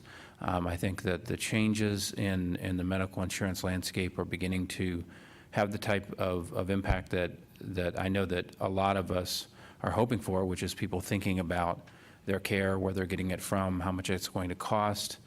Some of that's our self-insured position. But I would agree with what Bart had stated, that one of the challenges that I think we had is that we had a couple of service providers that were presenting a lot of interesting new approaches to cost containment, but everything that they presented was, I guess, aspirational. There wasn't enough evidence of those cost containment practices actually delivering results, and it was clear that until they do, that really we need to make sure that we're doing the right thing financially for the district, and I think collectively the entire team, and it was a very large team, made that choice together. So again, a very positive experience. Thank you. Other questions or comments? I just have a quick comment. Back in 2012, I think when Bart came to us to try to get us to go self-insured, that was a nervous time. I know a lot of us thought, oh, it's going to cost us more, and so we debated about that for a while. But Bart assured us, and we went on his experience, and he had done this in another district. So we went for it, and so far it's worked out well. And we have saved the district money, so that's the good part. And we thank Bart for doing that. Now we're into our third year of it, and it's working well at this point. So thanks, Bart. You're welcome. Well, and also, what Mr. Byrd talked about, we do have a health insurance committee who always reviews all these processes. So again, it's not just me. We have a big committee that looks at all these. And so, we have all of our unions representative, and we try to look at these things thoroughly and make sure everybody's on board with the same decision. So works out well so far. And I am old enough to remember when we were self-insured before, and when we left being self-insured, we were worried about that. And I remember at the time someone said, who knows, maybe someday it will come back around, and it has been a good cost saver for us. Bart, would you call the roll, please? Mr. Byrd? Yes. Mrs. Davidson? Yes. Dr. French? Yes. Mr. Velardo? Yes. Dr. Nestor Baker? Yes. The insurance carrier and rates for medical and vision for calendar year 2015 have been approved. Moving on to 7.03, I need a resolution here to approve the updated 5-year forecast for fiscal years 2015 through 2019. Motion, please? So moved. Thank you. And a second? Second. Thank you. I have a motion and a second, and Bart, I will turn this over to you for your presentation. Okay. Madam President, members of the board, this is statutorily the second time, or actually the first in this fiscal year, but you have to do this twice a year. So I hope you all like my little guy on here. That's kind of what it, well, the biggest thing about that is, we know what the state budget is until June 30th of 15. So that's pretty true. We don't know what's going to happen after then. Okay. Plus it's Halloween. Oh, it's Halloween, yeah. And that's not me. Okay. Purpose of the presentation, again, statutorily, this was created by the 122nd General Assembly in 1997. That basically has a district present these twice. We have to have these submitted to the State Department of Education by October 31st of each year and by May 31st of each year as well. You can do updates weekly if you want to, but statutorily, they have to happen these 2 times a year. And these do need to be board approved because it's really the board's forecast, not the treasurer's forecast. So we're all on the same page. It's the board's forecast. Yeah, we hear you, Bart. Okay. What I tried to do is I tried to keep this presentation very similar to the last several I've done so that there's some consistency, and I tried to break it out. I know some of these you can see, some you can't. I know the board has them in front of you. I'm not sure the audience can see those. What this page here, just visually, this is just the revenue. What I tried to highlight in the sort of, I don't know if it's pink or what color that is on the screen, those are the 2 state, the public utility personal property and the property tax allocation lines that we receive. The ones in the middle that are kind of gray is the unrestricted grants and aid, that's state foundation. The restricted grants and aid is also state foundation, but they're restricted to specific funds. So I try to highlight where the big dollars come from. The very top line is the general property tax. That comes from our citizens who graciously give us funds to do what we need to do. One of the things I will draw your attention, and I'll point it out later, is under fiscal year 18, you'll see that it's a lot less. Let's see if I can. Didn't work. Let's see if this works. You'll see that the for the audience is this column right here, and for you guys it's right here. Our general property tax actually is going to go to 97.1 million. In 17, it's 103. The reason you see that is the levy comes off in fiscal year 17. You lose half of it in fiscal year 17 because fiscal year 17 ends June 31st of 17. You're going to lose half of your income, real estate in 17, or excuse me, in 18. I'm sorry, I got that wrong. In 18, you receive it in all of calendar year. Fiscal year 18 ends June 31st of 18, so you lose half of it, and then so you see in fiscal year 19, you lose all of that. We cannot show as treasurers that levy will be renewed, so we have to show it as coming off. So this, and I'll show these a little different as well. So that's sort of the summary for the revenue, and then I took them individually. Individually, this is the public utility property tax. If you remember, this district used to receive roughly $5.4 million in addition to what you see up there because of the public utility personal. We lost that. Okay, so now you see $2.3 million. That used to be an additional 5.4. The property tax allocation, again, in the fiscal year 18 and 19, the reason you see a decrease is because when you lose property tax, you also lose homestead rollback money that's associated with that property tax on that line. One of the things I'll briefly mention is if we do approve that new levy, the emergency levy, if you renew that, it's my understanding the homestead rollback, even though the law has changed, still would be collected on this levy because it was passed prior to the law being changed. That's one advantage to renewing this levy is you save the taxpayers roughly 14%. The state will still pay that on the taxpayers' behalf. But we show it up here as just as a decrease because that money is being eliminated. Under this one, this is a state foundation. Roughly, we receive 37.9% of the state's per pupil funding. It's expected to grow to 40.8. This means roughly we receive of the $5,800 per pupil. As a district, we receive roughly $2,200 per student from the state. That's the share that they give us because of our local wealth. In other words, they don't give us the full $5,800. They only give us the $2,200. Okay. The modeling casino that we show there actually is just a reminder. We received that last year, the $51 per student. It's in the forecast each year just to show us that we are showing it in each of the this year and the next 4 years in the forecast.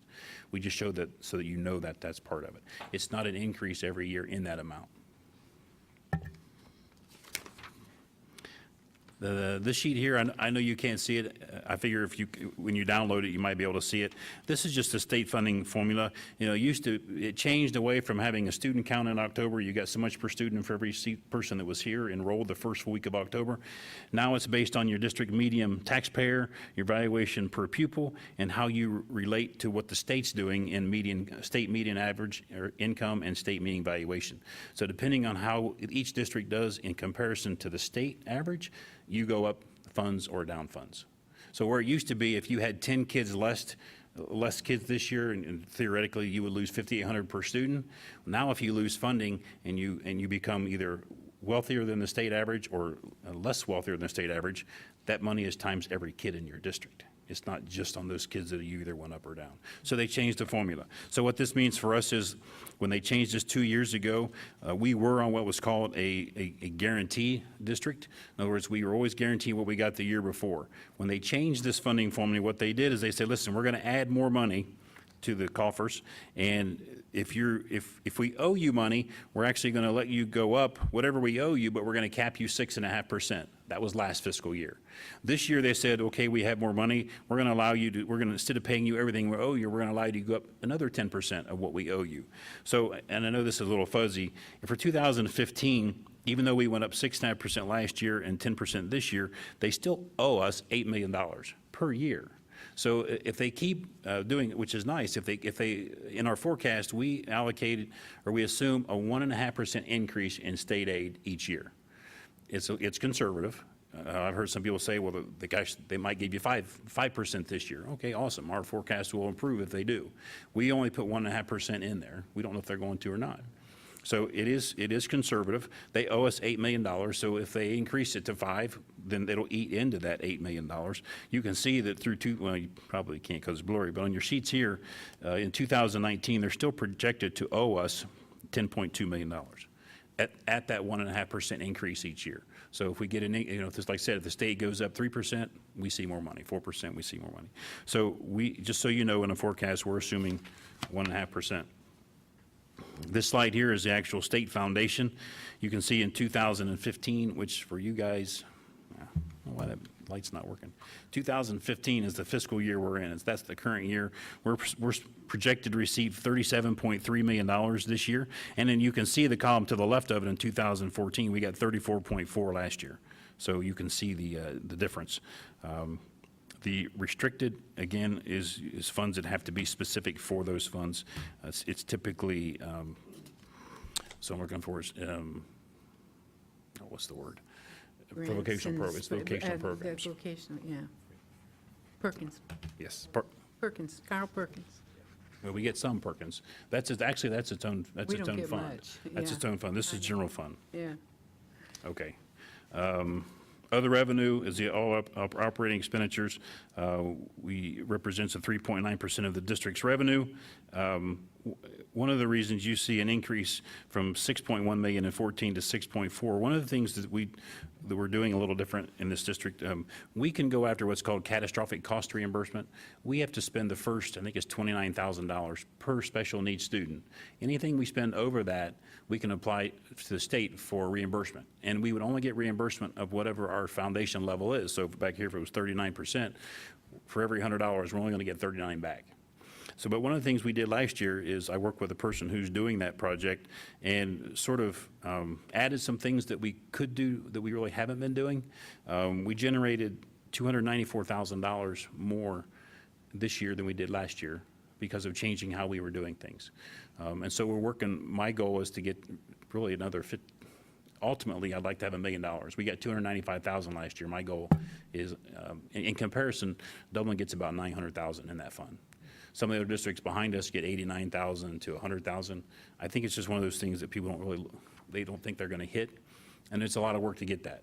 But anyway, the reason you see the $325,000 increase in fiscal year 15 over 14 was because of that catastrophic revenue that we received.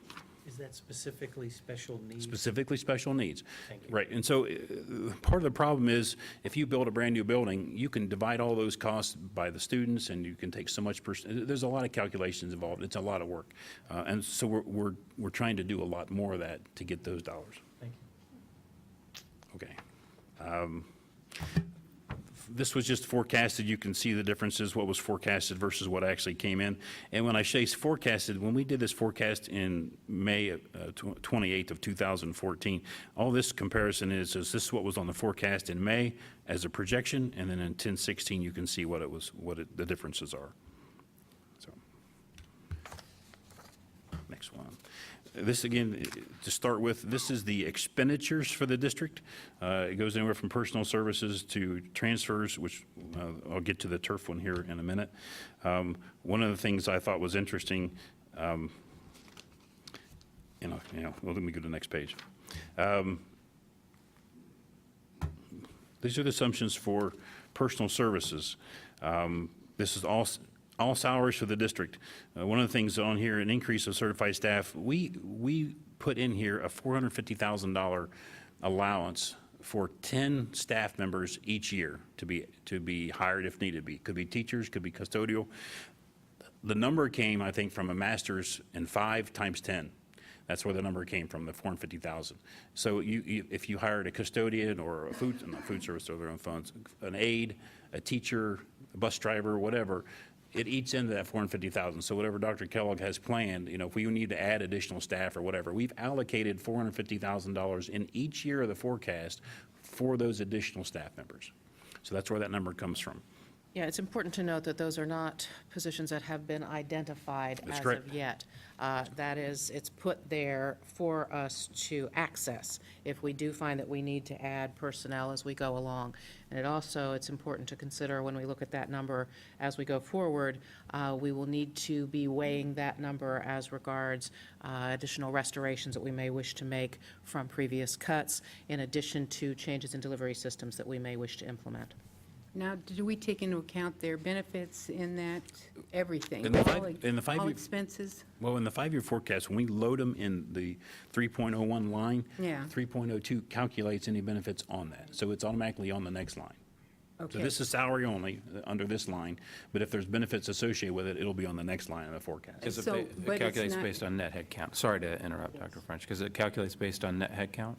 On the head count? It based on the total salary. It On the total assumes there's salary. about a 16% benefit. You've got Medicare, workers' comp, retirements. Right, but on top of that, 450,000 is That's- going to cost us 16%. Yes, yeah, that's That's correct. the next line. That's correct. I know, Yeah. but we need to keep that in mind, that we're also expending more than the 450,000. That's correct. You're right. Just real quick, an example of where we used those dollars last year were those middle school teachers you saw today, because that was a program expansion at the middle grades Right. to take away some of the study hall time and add programming, and so some of that 450,000 was used. Now, what we had internal applicants for those positions, they moved over, and we hired, when we filled their previous positions with people lower in the salary scale in that BA 0 area.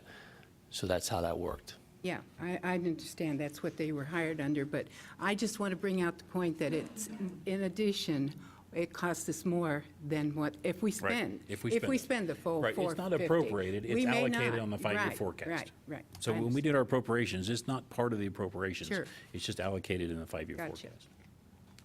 The other section I have up on there about those 750,000, we actually paid 750,000 less in severance in this fiscal year than we did last year. So we made the adjustment on that line. The 1.8 million was the difference between the retirements the prior year versus the hiring of the new staff the next year. The first year you do that's kind of a wash because you're paying severances out, but the second year you've paid that off, so any savings you have, because you have a less, the salary of a staff member is less than you had than a veterans teacher. So we actually did an adjustment of $1.8 million to true that up. Okay. This is just a line here that shows the actual and personal service, the line above it just shows what the salaries are. So for you guys back here, that's the line right there of the salaries. This is the line here for the board up here. One of the things that's interesting, under 2015, you see $81.6 million for salary. I went back and looked. In 2009, the salary was 84.6. So you can see the difference. We're actually less this year than what we paid in 2009 as salary.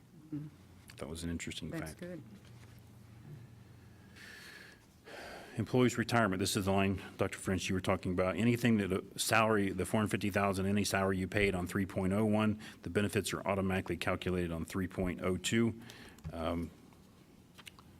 So Bart, if I could, I think Dr. French makes a good point here. If we're showing the 450,000 as an allocation, then the associated benefits for the 450,000 probably should be shown as well. And they are. They're in this line. I mean, I didn't break them out for this specific dollar. Right. But they are included in these numbers. Understood. Just for the sake of transparency, Right, I right, think exactly. breaking it out, I mean, I don't know if we want to amend the document, but just calling it out as an allocation. Thank you. I agree. That's a good point. Okay. Also on this line, the 600,000 we added, we've had this in here. We put it in there for this fiscal year, but we also, when we did this a year ago, we showed it in there. One of the reasons we added $600,000 is because we're not sure how many staff members we're going to have to hire for this affordable health care. Our evaluation period or testing period was October of last year, or November of last year through October of this year. And any staff member that we've used, any substitutes basically, and our substitutes that we hire are transportation and food service. Any substitutes that we have on staff, or any staff member who works less than 30 hours. We've been tracking all those employees, and at the end of October, we'll go through and look at all those numbers.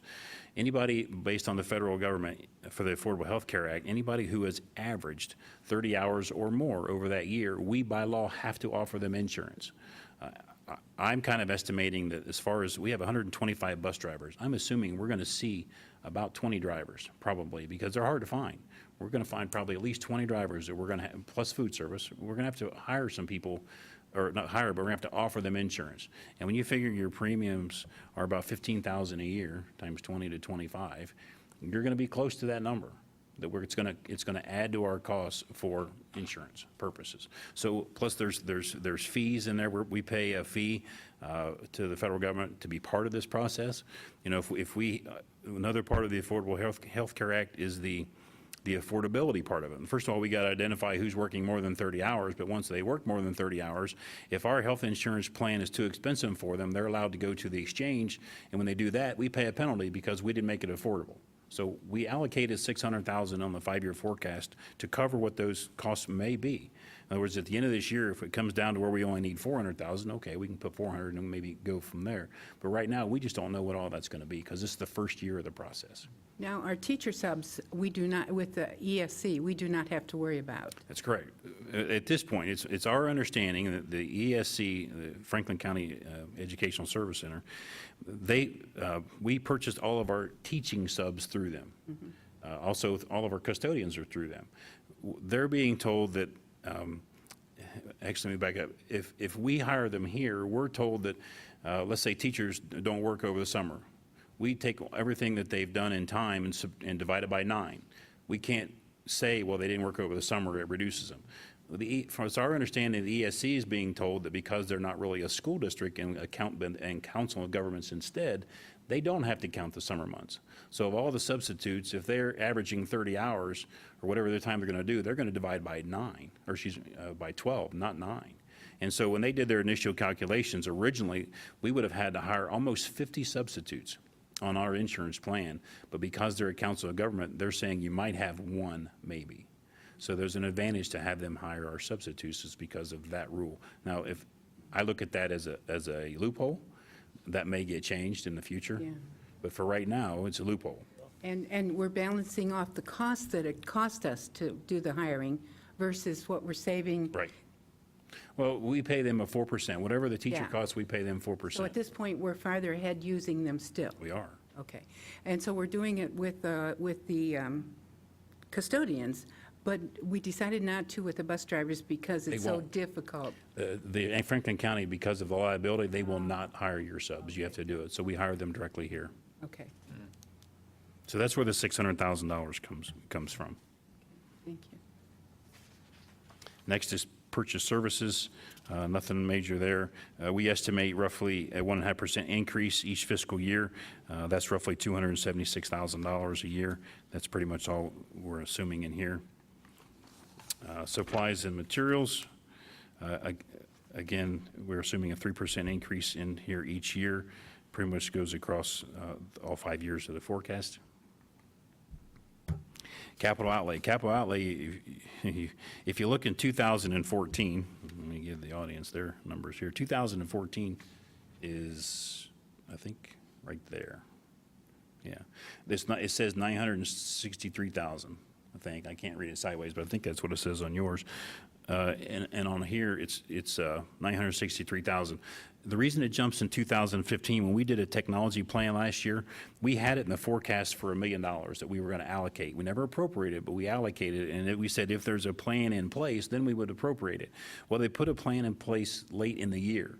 And so what we did is, because that technology plan included that $1 million last year, we brought it forward. So whatever they didn't spend last year, we brought it forward because they needed that. That's how they did the plan, was based on all that $1 million each year. So the reason you see an increase to $2.9 million is from 963 is because really that's 2 years of almost 2 years of technology money in there. And so then you can see that it goes back in fiscal year 16, it goes back to 1.7 in 16 and beyond. So that's the reason you see the difference on that line, is because of that technology plan. Other objects, this is, again, what we pay the Franklin County Educational Service Center, any Delaware County auditors' fees. We pay roughly 2% to the county auditors for the collection of our taxes. They charge us roughly 2%. Any win-win, one of the things that's went up this year, if you remember a couple years ago, there was a win-win adjustment. We got some refunds for about 1.5 years. Going forward, we don't have that refund anymore, so it basically went up $311,000 of that increase. Of that, really $500,000 is the win-win portion of that. Transfers out. Transfers out, we basically have 3 things. One of the things we did each year, we started a year ago, we basically transfer any 009, which is uniform school. If we have kids that are on free and reduced lunch that we can't charge fees for, we transfer money from the general fund and put it into that uniform school fund 009. So we transfer money into that fund from the general fund. We also transfer, we created a fund in the capital improvement, the 003 fund. It was basically a field turf replacement fund. When we lease out those fields, that money goes into that 003 fund to try to offset future costs of this fund. Well, we don't have enough operations, or I guess outside businesses, using that. So at some point, the board's going to have to replace those turfs on those 3 fields. So what we started to do was to allocate $65,000 each year that we transfer from the general fund that goes into that turf fund each year. One of the reasons part of the $65,000 is we were spending money to line the fields, cut the fields, do whatever anyway. Mr. LaRose and I tried to figure out what that cost was per year, and that's sort of part of the 65. If you hadn't put turf in it, you'd have been paying for that anyway. So what we were trying to do is, over the course of 12 years, have enough money in that fund so that whoever's sitting in this seat has the money to be paying for it. Otherwise, you guys are going to go, why didn't we plan ahead and put money in that account? So we arbitrarily put $65,000 there. The board wants to put 30 or 130. We can do whatever the board wants to do. We were just trying to make sure that in 10 to 12 years, we have enough money in that 003 fund, which is a capital fund that we're transferring from the general fund into the capital fund for future use to replace the fields when we need to. And that was based on, and this is just not a shot in the dark, that was based on an intelligence estimate from what was being spent on caring for the fields. And it wasn't a lot. I think when Jeff Rose and I figured it's somewhere around $20,000 to $25,000 a year. It wasn't a lot of money. Right. But if you just put that kind of money in there, you're not going to have enough to replace the fields in 10 to 12 years. But I think Mr. Rose thought it was around $400,000 to $500,000 per field to replace that at the time, in 12 years from now. And so we were just trying to make sure. So if we get this funded, in 10, 8, 9 years, you can certainly stop it. It's just that right now we're trying to allocate some semblance of something that goes into that fund to plan for the future. Yeah, I was going to say, this board in 10 to 12 years may decide to rip up that turf and Well, forget it. So who knows? I wouldn't recommend that, but you could. Well, I don't know. There's some studies both ways. Okay, Yeah. but anyway, that's the reason for the what we're transferring into the to the transfers out are the 009 fees, and the turf replacement fields, And also, we transfer bond retirement money out of there. When we have money that we're paying for the 002 bond retirement, we transfer money from the general fund into the bond retirement fund to pay our bonds. So those are the three things we're transferring out. Could I ask you a question about the auditor's 2% cost to collect our taxes? Is that true with all school districts they have across the board? I think they're pretty close to 2%. Percentage? Oh, 2%, okay. And one of the things that the auditors did do this last year, I think we got a check in, might have been July. Every 3 years, we go through a reappraisal, and they bill us even more for that because they have to pay people to go out and inspect the properties. And I don't have it in front of me, but I think we got a check from them about $300,000 or $400,000 this summer as a refund because it didn't cost them as much as what they thought they were going to do. So we've gotten one from Delaware County and Franklin County for the last reappraisal. But that's an additional, that's above and beyond your 2%. Yeah. Okay.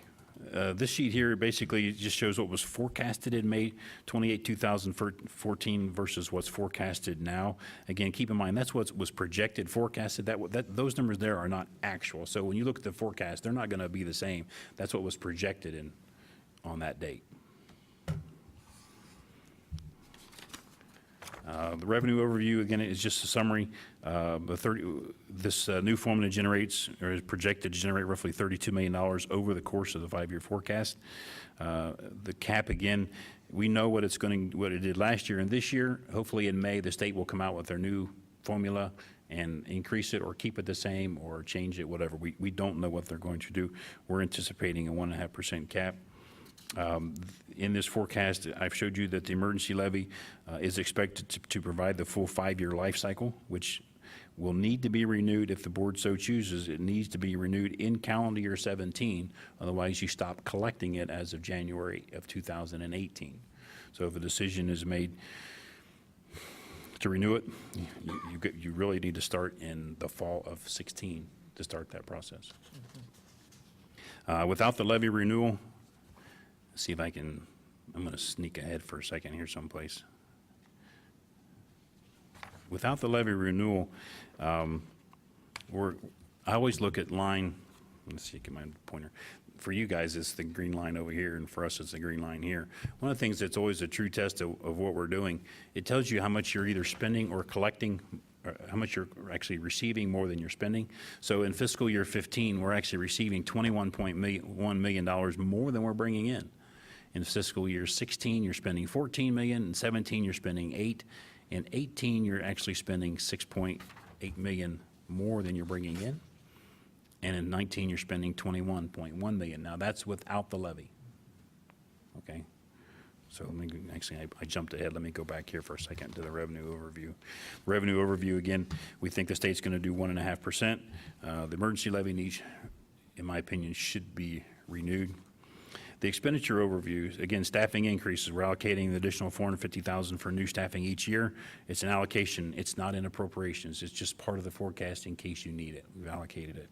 Health insurance premiums, again, we put in 5.1%, and it's projected to be at 10% in each of the next 4 years. And I will share with you one of the things we negotiated in our classified negotiations. We have an opener in there that if premiums are more than 10%, there's a reopener in there, because we were concerned. We didn't know what the affordable health care was going to do over the next 4 years. So they agreed to let us have an out, if something tragic happens or they change some rule that we don't know what's out there. But we do have a 10% in there each of the 4 years. Again, purchase $600,000 for additional health insurance is in there, and the purchase services pretty much what they've been for the last 2 years. An interesting topic that is different this year is the budget reserve part of this process. In the past, when I first came here, we didn't have a budget reserve because we really didn't have any money that we could put in it. A year ago, we had a discussion, and we actually put in a 30-day cash balance in the 5-year forecast, which I think was the equivalent, we put $13 million in there last year. There was some discussion this year, some of the board members and Dr. French, that maybe we should put more.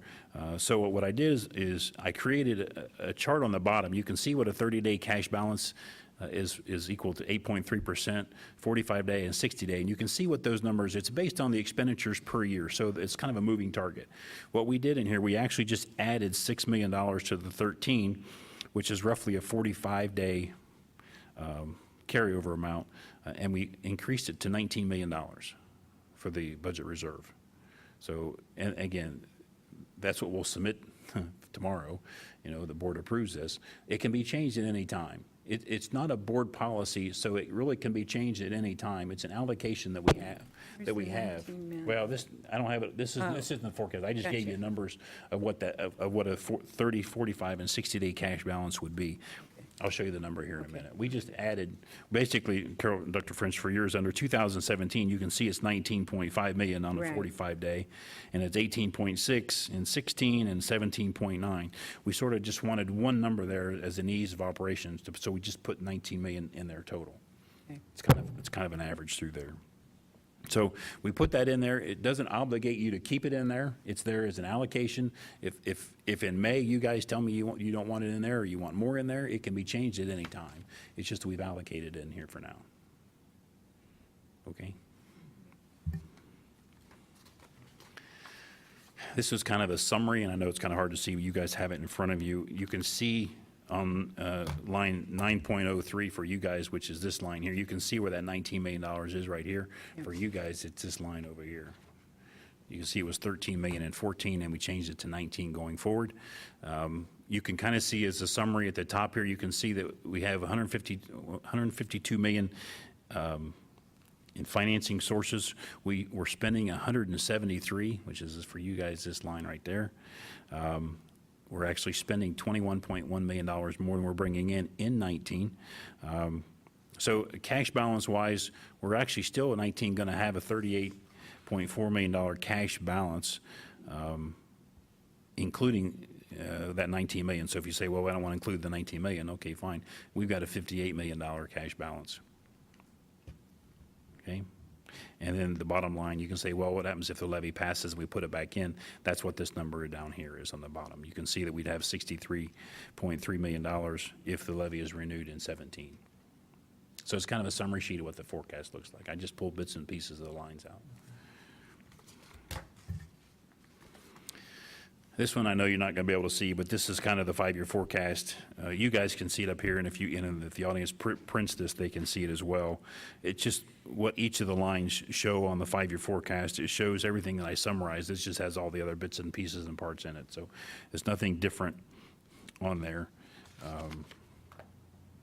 One of the things I will share, as I'm looking up here, well, you guys can't see it anyway, but if I were to take these two lines over here, the salary and benefits, those two lines right there, it's line 3.01 and 3.02. In 2012, that was worth 83% of our costs. Salaries and benefits was 83% of our expenditures. This year, it's 76%. So, and I know from I had another person ask a question about that. That's not including the subs that we pay from the ESC. Yeah, that's what I was going to say. So really, That takes away the if you sub. added that 8 million back in there, and I didn't do that, you might be at 78 or 79, somewhere in there. But just apples to apples, I tried to keep those Yeah. numbers there. So it's interesting. I mean, I think we're doing a good job of monitoring those costs. That is good, yeah. I think. One of the things that happened that, of course, that helped that was that we had a great deal of our more experienced teachers retired in the last couple of years, so that made a big difference in Well, and we hired younger teachers. younger teachers. Yeah. Right. And if you ask, I've been asked, well, how many teachers do you think are going to retire this year? We don't know. We don't have them in this forecast. And one of the reasons we don't have them in here is if you put them in here as going away this year, then you got to put them in as going out or new teachers coming in. It's kind of a wash for the first 2 or 3 years. So it would just been more confusing to do it that way. So if we have 100 teachers leave, it'll blow this up for the first year or two. But then after that next year or two, because you have a younger staff coming in, it'll offset. So they're not in this report. We do have just so you guys know, on the 8th of November 18th, Mr. Smetzer and I are going to do, we're hosting a STRS retirement informational series. It's going to be at Central High School in the auditorium. We have STRS coming in to talk with the teachers for the first hour, and then Mr. Smetzer and I will be there the next hour trying to talk about timelines of what we need to do, what we need to happen. So it'd be interesting to see how many teachers we have show up for that for informational basis. We are expecting a group of staff members to retire this year just because STRS is changing their rules. So it'll give us some kind of an indication, hopefully, of how many staff members we have at that meeting. So we're trying to be proactive for this group. Oh, well, we didn't talk about this one. This is just the financial stability, this graph you guys have up here. If we plug $19 million in, you can see what our ending cash balance is in fiscal year 15 is the light blue, fiscal year 16 is the dark blue. So even with the $19 million cash balance, we're fine. This just gives you a general fund revenue.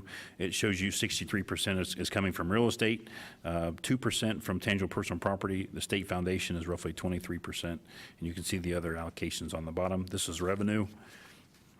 Expenditure side, again, 57% is salaries, 20% benefits, and then you see the purchase services are 13 and so forth.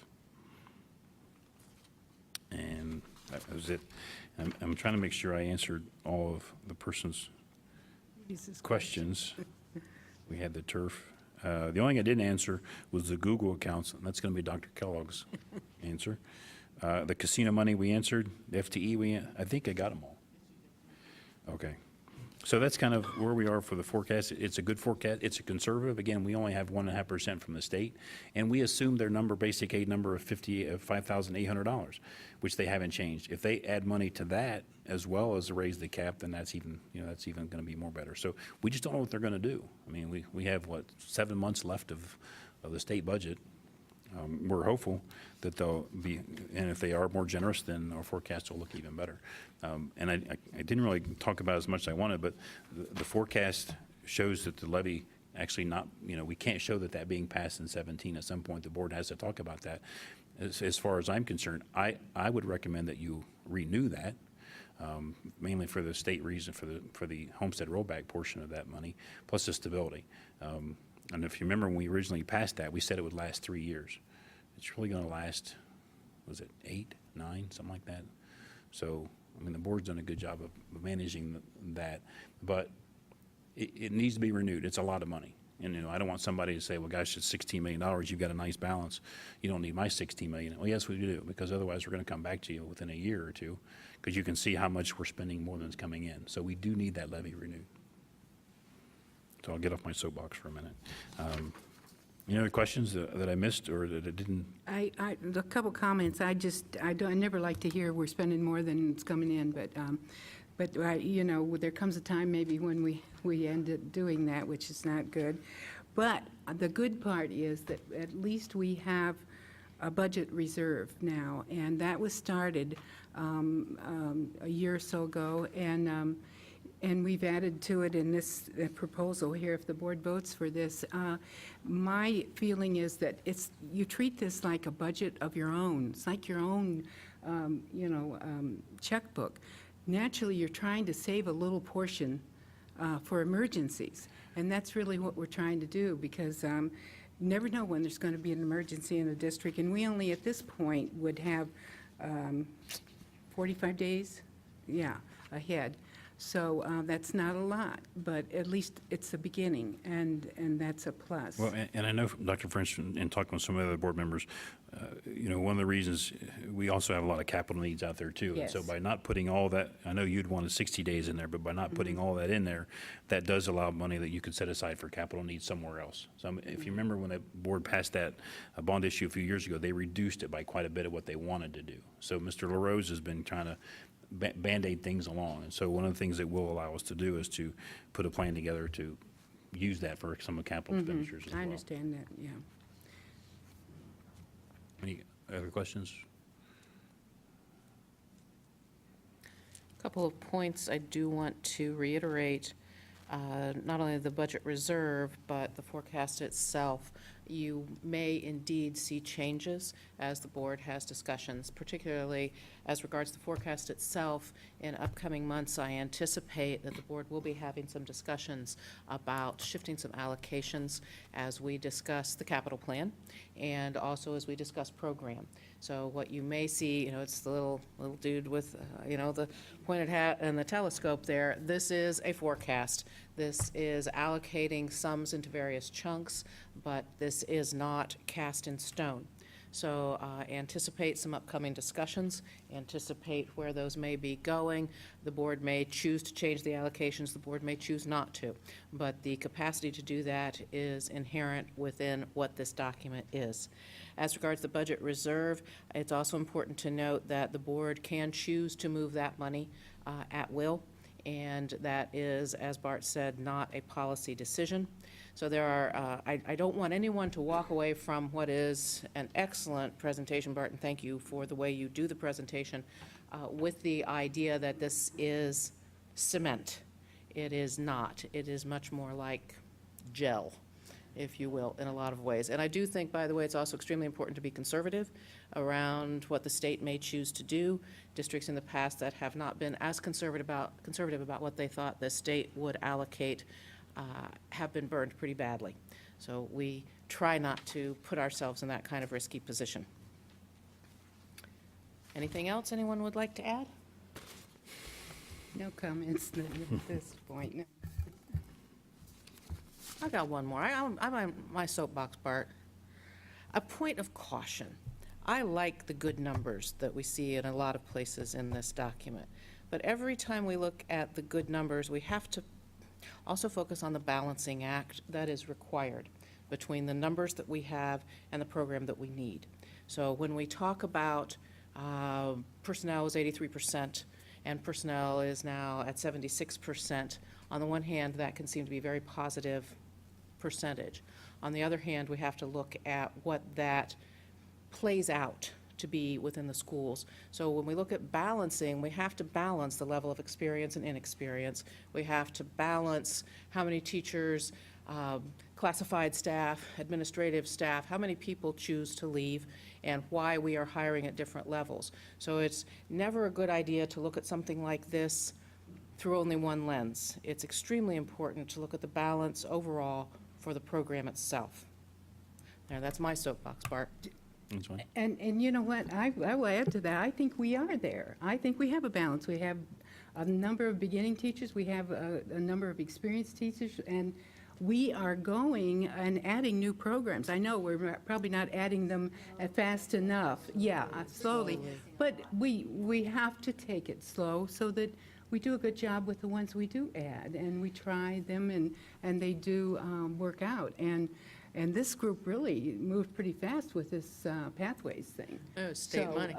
You know, amazingly. And so I think, you know, we're getting there. We are taking it slow, you're right. But I think we need some more things maybe at the middle school level for the students, because we don't want them with 2 study halls, certainly, and that's always been an issue.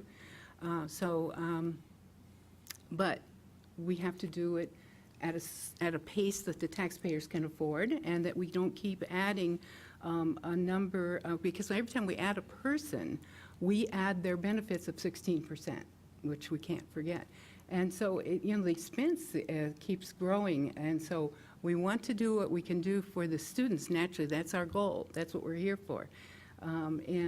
So I think basically we've done a pretty darn good job overall, and Dr. Kellogg's been here just a little over a year, and lots has happened, so I'm optimistic, so thanks. One of the, don't forget, so go back 2 weeks to the balanced scorecard, right? The bottom one, financial resources line to, so you're all on the same page about what are the programming we need, what's going to be most beneficial for kids, what can we afford long-term, what can we sustain, what's aligned with the strategic plan, the comments from the community.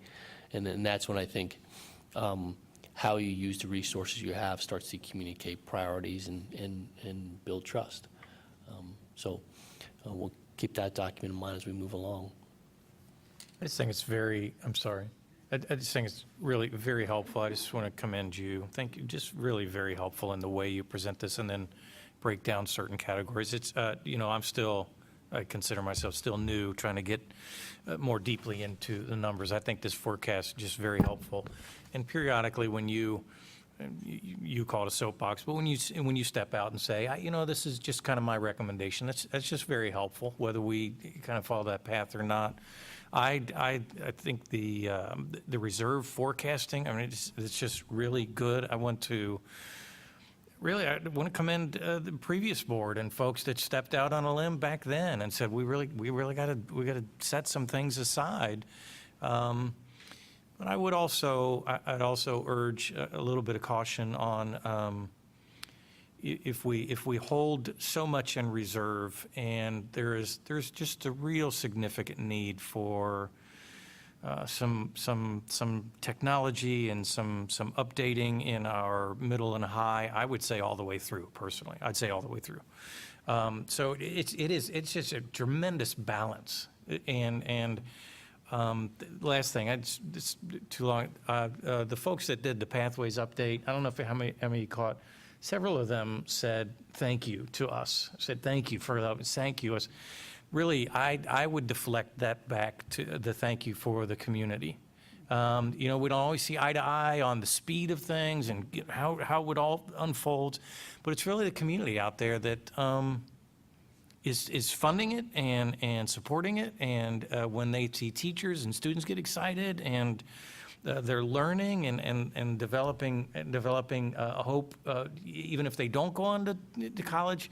Sorry, this is leaking into board comments. I just think the way that this has been done and the balance we're trying to strike in developing excellence, not beyond our means, but right at our means, job well done.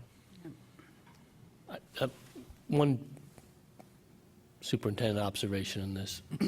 I go to 18 and 19, where we show our first deficit, where we're spending more than we're bringing in. But in 18, that's really a function of the renewal rolling off. So we show a $6 million deficit in terms of, right? With the levy there, you'd still be $2 million to the good. And in the second year, where we show we're 21 million in the hole, that's 2 years, which is 16.6 million. Right. So it's really, as Bart's talking about the renewal of that emergency levy, the gap between expenditures and revenues is a function of losing revenue, voted revenue, more so than it is how we're spending the dollars. So that's where I think that conversation with the board and the community as we start heading in that direction about where we're going to be. And then the in-between point is how do, on my end of the equation and working with Bart and our staff, how do we keep the numbers the kind of direction we're going, where you're seeing, if you look through this, almost every place where there's revenue, the way Bart's done things, you're seeing projected increases in revenues above what we had seen. And on the expenditure side, you're continuing to see expenditures coming in less than we had anticipated. So the two ends of the spectrum are going in the right direction to put us in a better position, even with this forecast in 18 and 19. So that's what we're projecting forward. And I appreciate the work he does. He keeps me in line, and we're getting it done the right way. All right. Any other comments before we call the roll? The roll, please. Mr. Velardo, excuse me. Yes. Dr. French? Yes. Mr. Byrd? Yes. Mrs. Davidson? Yes. Dr. Nestor Baker? Yes, the 5-year forecast has been approved. Moving on to 7.04, this is a presentation about the Bureau of Workers' Compensation. And this we do not need a resolution for. That's correct. This is just informational for you guys. One of the things that we're doing, just so you know, every business in Ohio has, as part of the Bureau of Workers' Comp, you have to protect your workers. We are no different. We also are part of the Bureau of Workers' Compensation. One of the best places you can get with the Bureau of Workers' Comp is what they call self-insured. We looked at that a year ago, and the consultants we use for that, I flat out asked them, if you were us, what would you do? And they're like, well, I'll tell you right now, if you're unsure, I'm not doing it. I mean, if you tell me, yeah, it was good, that's what they do for a living, and you're telling me it's good, then let's do it. But when they told me, I'm not sure, there's a pretty big risk there. We didn't do it. But we are on what's called an individual retro, which is one step away from being self-insured with the workers' comp. And we've been on this plan 5-6 years probably with this plan. And one of the things this state's doing different this year is the Bureau of Workers' Comp is coming out with some discounts. And what they're saying is, if for discounts for our district, what we're going to do is we're going to give you a 50% decrease in what you're paying. If you stay in here, we're going to do 50% decrease, which means instead of paying $285,000 a year, we're going to pay $142,000. If we stay, we know that that's what we're paying. And one of the things on individual retro is if we have a person that gets injured today, we pay their claims for the next 10 years. That's why they call it a 10-year retro. We pay it for the next 10 years. The 11th year, they come off on the Bureau's responsibility. So that's what the individual retro means, basically a 10-year plan. One of the things the state is doing is they're also giving discounts for other plans. And one of the other plans they're doing, which is sort of, used to be a step behind us, is called a group retro plan. You actually throw us in with a group. And what they're saying is now is if you guys do a group retro plan, it would normally cost you $647,000 as opposed to, the 200 some we were going to pay. But we're giving you a 50% discount, which means you're only going to pay $323,000. And what we'll do if you pay that, even though it's a higher amount, they'll evaluate that for the next 3 years, and we're projected to receive a discount, back of, basically, you can turn my page here. You guys are looking different when I'm at. They're saying we're going to get a discount of $281,000 after a 3-year evaluation period. So when you kind of do the math on that, if we go to the group retro plan and we are successful in getting the 52%, which is what they're planning that we would do, it really would only cost us $84,000 a year to be part of that plan for the 2 years versus the $286,000. So we really weren't asking your approval. Now, if you say flat out, no, don't do it, we can reverse it. But I am recommending we go with this plan at least 1 year, see how it works. The other thing that's helping is while we're on this plan, if anybody is injured in this plan and we go back to the 10-year retro, we're not responsible for the individuals who get injured this year. They stay with the workers' comp. So you kind of save your plan that way. So it's just kind of a informational thing for you guys, let you know, hey, what are you guys doing with workers' comp? We're actually taking a step backwards and going into a group plan versus being just a 10-year retro plan on our own merits. Because of the discounted savings, this is the Bureau of Workers' Comp plan, not ours. This is what they're coming to us saying, hey, you really need to look at this. And so our consultants, we use a company called Comp Management, who was also looking at this and did the numbers and said, yeah, we really think you should be part of this plan. So just so you know, we're looking to go from, $280,000 to $84,000 over the next 2 years. Do we know who the group is? It is another We group don't. of... They'll put you in similar school districts, probably Oh, similar okay. in size, similar issues. They're not gonna, because I said I don't want to be the tail wagging the dog. I want to be the group. And so what we tried to do is we made sure that you're going to put us in a good group where they're pretty sure you're going to get 50% or 52% savings, then let's do it. And they're saying that they believe that's where we're going to end up. So if something happens the first year, we can always go back to being on the 10-year retro. This is the 1-year step out. If it works good for this year, we'll look at it going the second year. If they don't do a discount the third year, then we'll come back to the 10-year retro. Right now, we're anticipating doing this for the next 2 years. So if you don't have any objections. No objections. I'm just happy that you and our consultants understand government mathematics and cryptography. Exactly. It's not the math that any of us learned in high school, so. No. Okay. Thank you very much, Bart. You're welcome. Not only for the presentations, but for the work in general. Thank you very much. You're welcome.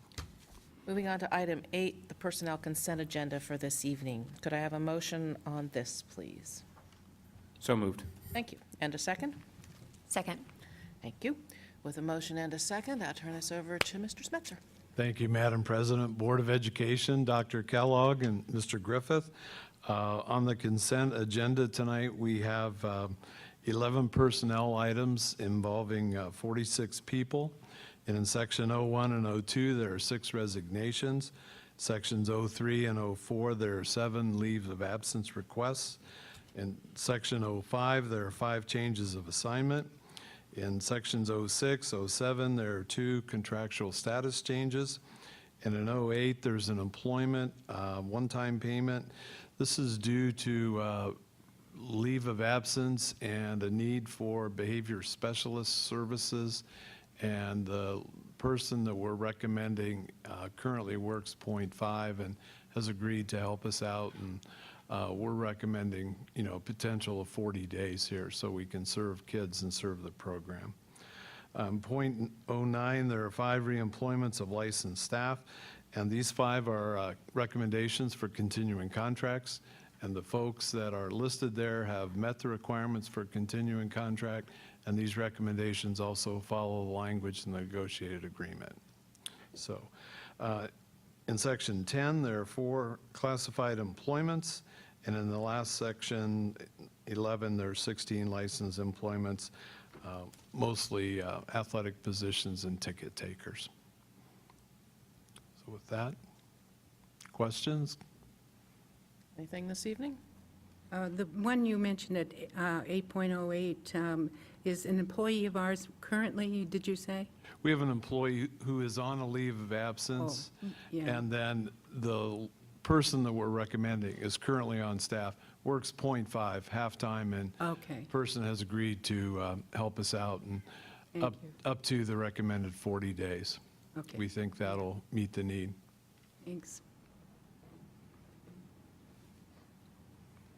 Art, would you call the roll, please? Mr. Byrd? Yes. Mrs. Davidson? Yes. Dr. French? Yes. Mr. Velardo? Yes. Dr. Nestor Baker? Yes, the consent agenda has been approved. Thank you. Thank you. Moving on to policy consent, which is 9.01 this evening. This is the final reading on policy 8210, school calendar. And you'll recall that we discussed this last time and discussed it previously. And Carol, I think you'll see that the language is in there that you recommended be placed in there. Yeah, it's good. All right, could I have a motion on this, please? So moved. And a second? Second. Motion and a second. Do we have any additional comments, questions, amendments to be offered? I hear none. Bart? Dr. French? Yes. Mr. Byrd? Yes.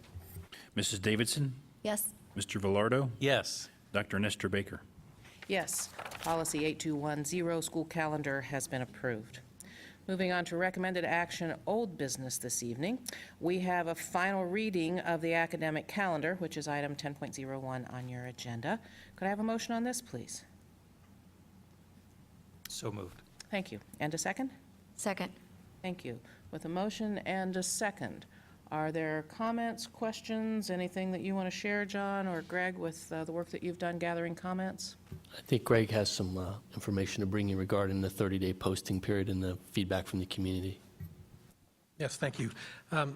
2 board meetings ago, in order to satisfy the 30-day requirement for the approval of calendars, the board looked at the proposed calendar and recommended an opportunity for the community and families to provide some feedback on this calendar that's before you.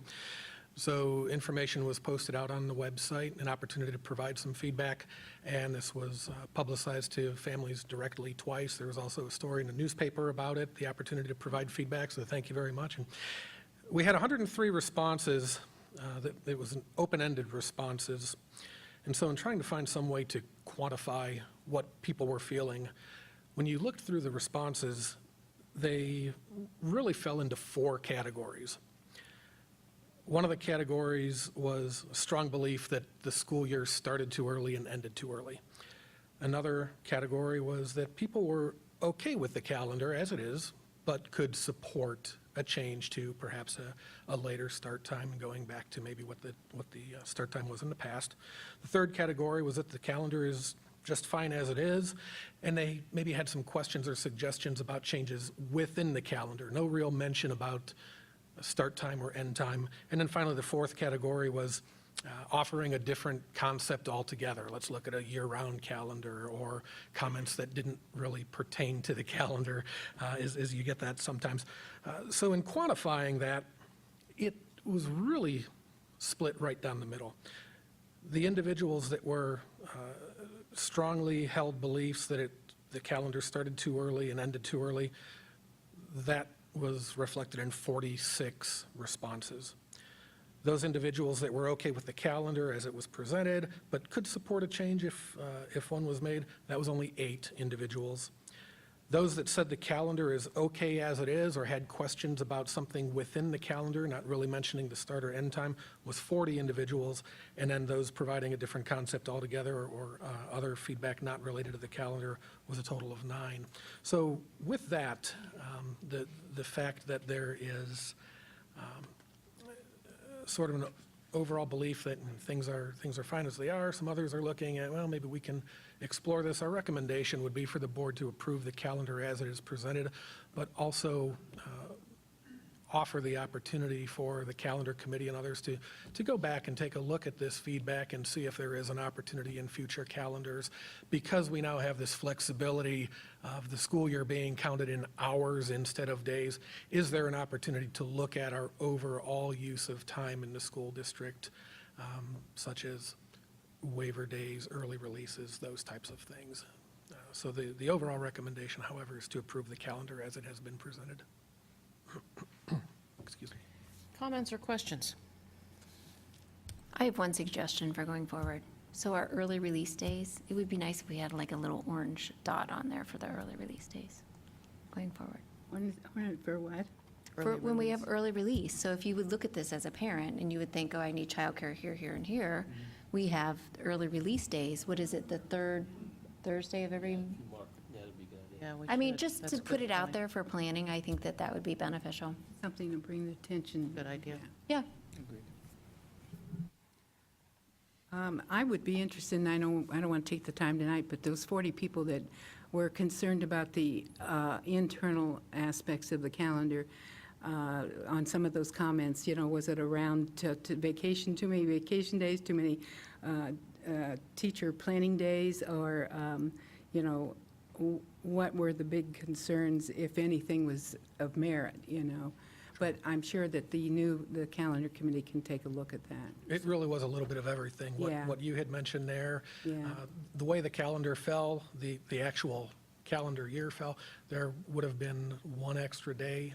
So the calendar committee suggested that as being added into the winter break period. So there were questions about that. There were questions about teacher workdays, the purpose of teacher workdays. One of the examples was with the OEA, NEA Day, the Friday in October. Could that be moved to the Monday before, which is President's Day, I believe? And so the fact that that's out of our control, that's not set by us, we Right. really can't do that. So it was those types of Yeah. feedback. Thanks. I'm always concerned if, we take time away from students, and we do quite a bit of that during the calendar year, so, thanks. My two sons knew that we were going over the calendar tonight, and they asked me to make a certain suggestion regarding the school calendar, but I'm not going to. I just wanted that on the record somewhere. You said something, I did have some questions raised to me about why every district has a different calendar and concerns and frustrations around that. So if you didn't hear that in your 40 chunks of questions, that's something that people are also questioning. And obviously, we know how to answer that, but still, people do have questions and concerns because of where they work, where their children go to school, and so forth and so on. I do have to admit that I am amongst the group that really doesn't like how early we start, but I also fully understand the reasoning that Dr. Kellogg has provided me as to why that is necessary. Thank you, Dr. Kellogg. Son's comments are Yes, I figured they would be. The preference to having high school exams prior to winter break, right, as opposed to come back for a couple of days and then have your exams. And I know the students missed the several days of winter break where they can study diligently for their exams when they return is a loss, but seems to be favored position the way we're doing it now. Bart? Mr. Velardo? Yes. Mrs. Davidson? Yes. Mr. Byrd? Yes. Dr. French?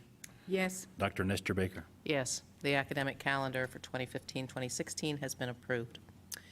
Under new business this evening, item 11, we have nothing. We have donations under item 12, which is our standing business section. Could I have a motion on donations, please? So moved. Thank you. Could I have a second? Second. Thank you very much. Comments or questions? I have a question. So if someone would make a donation through Westerville Education Foundation, and does it go through us? Yes. So would that be a donation? Well, I think we had talked about that originally. We don't list them in this part of the the board meetings. We could eventually work with the foundation to come up with a total dollar number, but to list everybody's name would be pretty extensive. We could do a total dollar amount. There is built into that system, if I remember correctly, I wish Jeff was here, and Greg may know this, I think there's built in the system a thank you component, is there not, Greg? So recognition from the person who put the posting is part of the internal mechanisms. The idea of recognizing, because it could get robust as an item to vote on and to track, but the idea of periodically, like we've done with PTA, we recognize their volunteer hours. We could do something similar with WEF annually, thanking them for their monetary and volunteer hour contributions. And I will mention that there was a lot of monetary donations this time, quite a bit of money, so we always appreciate that. And so that's a big item that Ohio Health has done a big item this time, for one. So There's thank something I you. did want to point out as well. We have an item on there, JP Morgan Chase, which is monetary donation matching the gift for volunteer hours. Those individuals who are Chase employees who live within the district who want to volunteer, a lot of Chase employees may not necessarily be aware of this particular benefit or policy that Chase has. So if you work for Chase and you volunteer, Chase will match those volunteer hours with a monetary donation, which I think is just really great. That's great. Just a clarification, Chase, we are working with a gentleman now who, we set it up, I think Mr. Davidson sent it with Yeah, me. One of Jonathan. the things we tried to do is, they really require that they have money that's transferred from their account to our bank account. And when we looked at that, anybody can change password and get on to see it, and I refused because I didn't want to put our bank information and ABA number there and have anybody look at it. So they graciously said, yeah, we understand, we'll cut you the check. So we are working with them, trying to make sure it's easier. It would have been easier for the direct deposit, but I'm not putting my bank account out there information for anybody. So, they've been real gracious about just cutting us a check. So we are working with several of them, at least one for sure that you had sent us our way. Good job. And can I just say, the cybersecurity guy and former cybersecurity guy from JP Morgan Chase thanks you for that. That's, We appealed I their really decision. appreciate that. We appealed, we're allowed to appeal, so we appealed it, and they granted our appeal. That's great. Bart, would you call the roll, please? Dr. French? Yes. Mr. Byrd? yes. Mrs. Davidson? Yes. Mr. Velardo? Yes. Dr. Nestor Baker? Yes, the donations have been approved. Item 13 on the agenda, public comments. This is the second portion of public comment. As in the prior portion, comments are limited to 5 minutes per person. The comments are to be for the good of the order, and we have one individual signed up to speak tonight, and I'm not sure if it's a long U or a short U. Mr. Lutz or Lutz? Lutz. Okay, Lutz, I got it right, okay.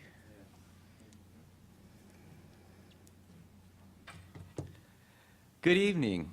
First, I would like to thank the students that held the Stop Common Core rally. It was nice to see young folks taking action to improve their community and their schools. It's also nice to see a couple familiar faces on the board, and I hope we can all join forces on this issue.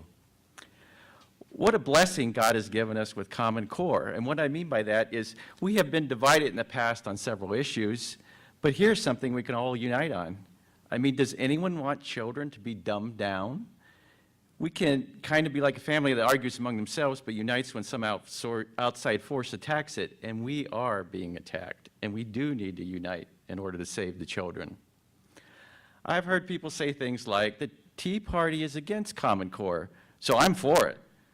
Well, the Tea Party is against Ebola. Are you for Ebola? This is time to set aside our differences and learn from each other.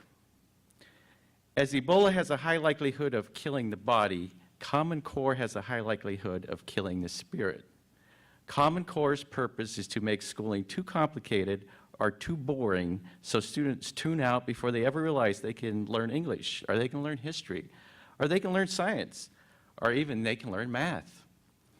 I've heard many excuses for sticking to something as awful, such as, we can't stop now, we're too far into it. Let me ask you, when you're driving your car and you find out you're going in the opposite direction of where you need to go, you say, we can't stop now, we're too far into it? Or do you turn around and get back on track?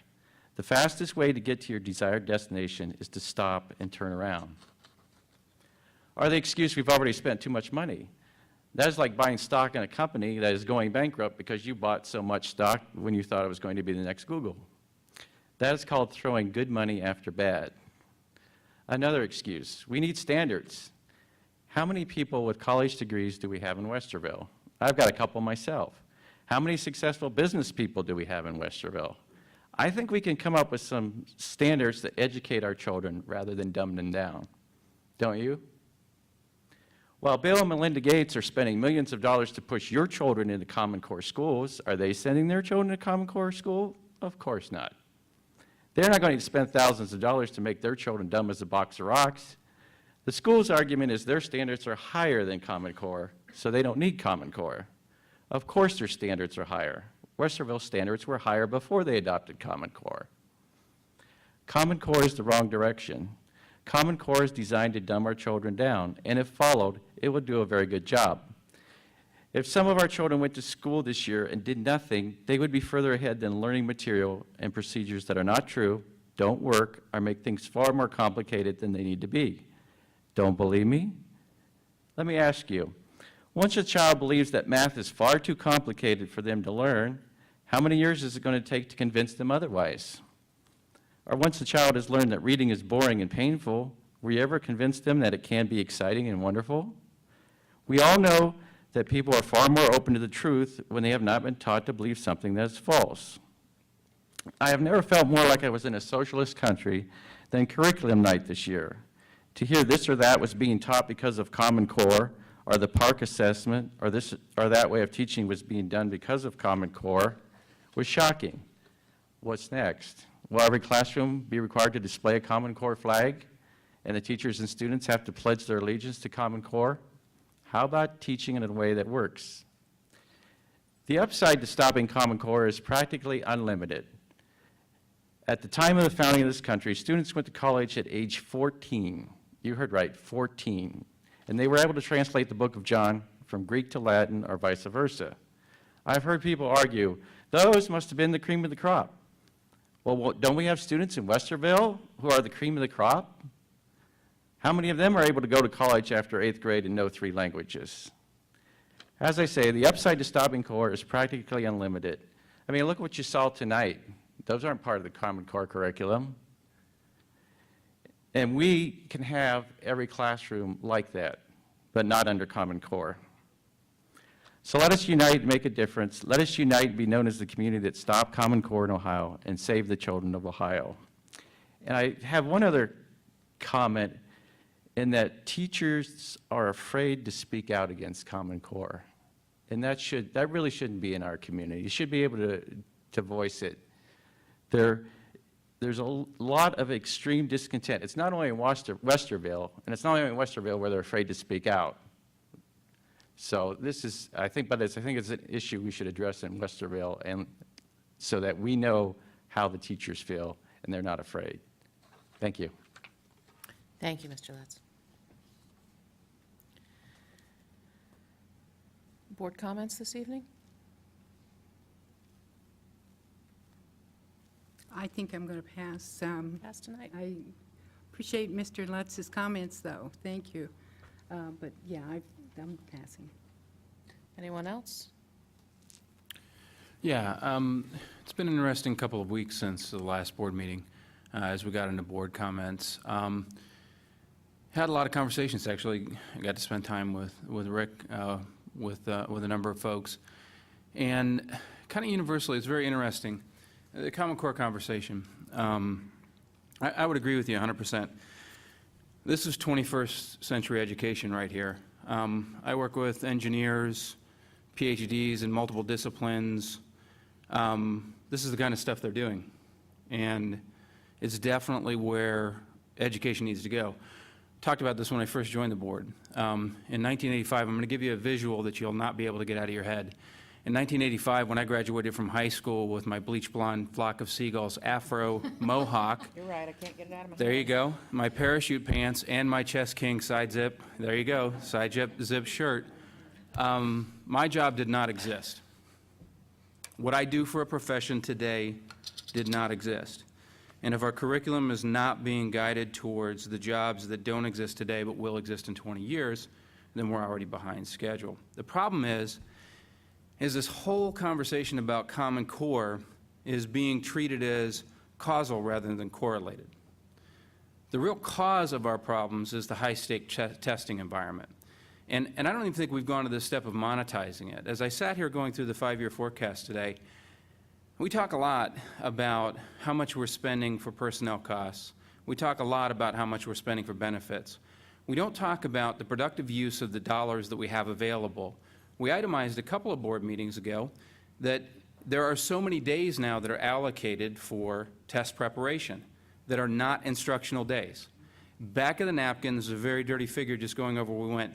That's costing this district $10 million a year in personnel costs, in non-productive, non-instructional personnel costs to prepare for state tests and the Park Foundation. So I would say that if we get ourselves out of the loop that is state testing and is federal testing demands, we can create local community-based curriculum all day long, right?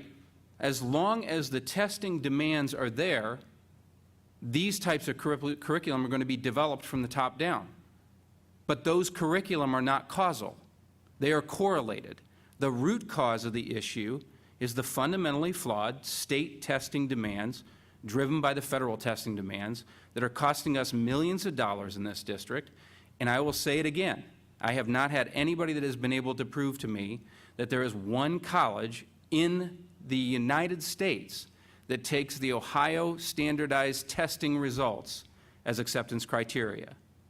So I agree that there is something that we can definitely come together as a community on.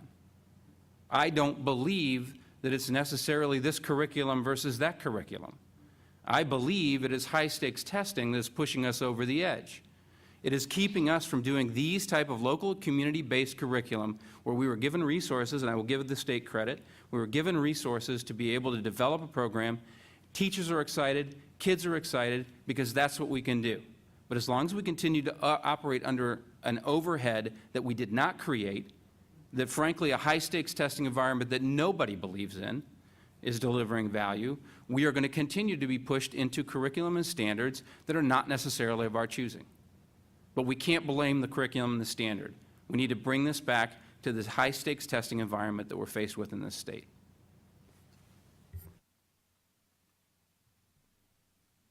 Just a quick dovetail on it, because Richard and I met with some folks. The issue then twists for me that if we continue to have as the boogeyman a certain set of standards instead of the real culprit, just trying to use my words appropriately here because I don't want to say we're going to get screwed or anything. If we're sorry. No, I'll have to pray about that one later. I am deeply appreciative of your comments. I am more deeply concerned about the breadth and the high-stake nature of the tests taking us out of instructional time. What you saw tonight was a demonstration of kids getting excited about and teachers excited about instructional time, which will leak into kids getting excited about instructional time. So I'm not going to go over, rehash what Richard is saying because we pounded on this enough already. Well, apparently not. The issue is, the struggle is, again, just the breadth and the amount of testing which takes you out of instructional time. And I would add because I've had conversations about this, is the testing really testing the depth of deeper knowledge thinking that we want the kids to attain, or is it just based on content? I think that's a good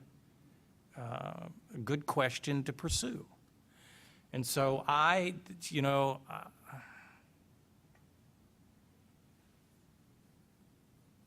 we will debate this, and we'll figure this out, and you vote and you move on. But for me, it is the pressure and the amount of testing that I love Richard's line. I just don't see anybody saying to us, and here's what you're getting from that. If I could insert a scenario that we're living that emphasizes the conversation from the presentation about Common Core plays out. And I'm going to capture the curriculum that we saw tonight. So in that curriculum we saw tonight was a life science curriculum, body systems. It's a local developed curriculum. It's not a local developed curriculum. It's a curriculum that we purchased that's available to school districts that we developed, that we made our own. You heard Autumn, Ms. McCormack, describe when I asked her about how do you balance that with the way we see, and she talked about how teachers do that and how we're learning that. So that's a piece of local curriculum that, and I will say to you, Common Core doesn't say what curriculum, Common Core says what standards. So I would say that local curriculum we developed or making our own certainly provides the is in alignment with the standards. Standards don't tell us how to teach. We decide how to teach. Standards don't tell us what courses to have. We decide what courses we have. Here's the interesting piece. In high school, the end of course exam is a biology exam. And my concern is those kids in that curriculum that we've adopted that function as their life science curriculum in high school, how will that play out when the state assessment comes? So, and you heard her mention the 6 on the test. So I threw out there, let's call ODE and ask them to say that a 6 on that test functions as the end of course exam, and throw out their end of course exam and use that one that's aligned to our curriculum.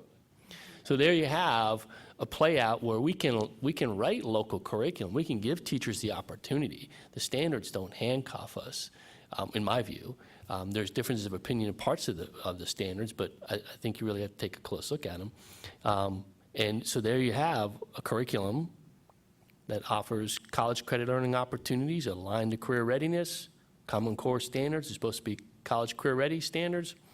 I think it's the right mix. It goes right back to what Mr. Bird said, Mr. Villardo said, and we've talked about before. My struggle is the assessments.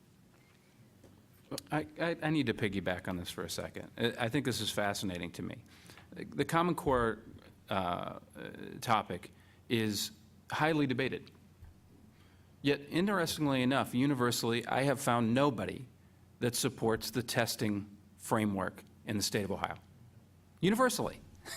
So how is it that something that is creating this debate? Companies that Yeah, are except for the companies that support Those who it, are yeah. making a lot of money from it are supporting it quite heavily, yes. No. Oh, dear, How we is sound it the cynical. subject that generates so much debate is taking center stage over something that absolutely everybody agrees is broken, right? We have to change the conversation to be able to take back our community-based curriculum and standards. We have to.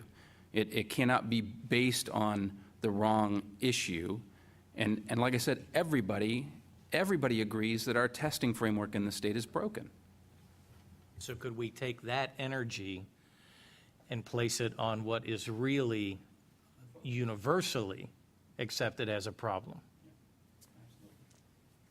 Florida recently dropped Park and went to a different vendor. Other states have opted out of Park, but interestingly, the assessment items, if I get this correct, are public. So you can take the assessment items that have been designed, many of them are well done, and create your own assessments.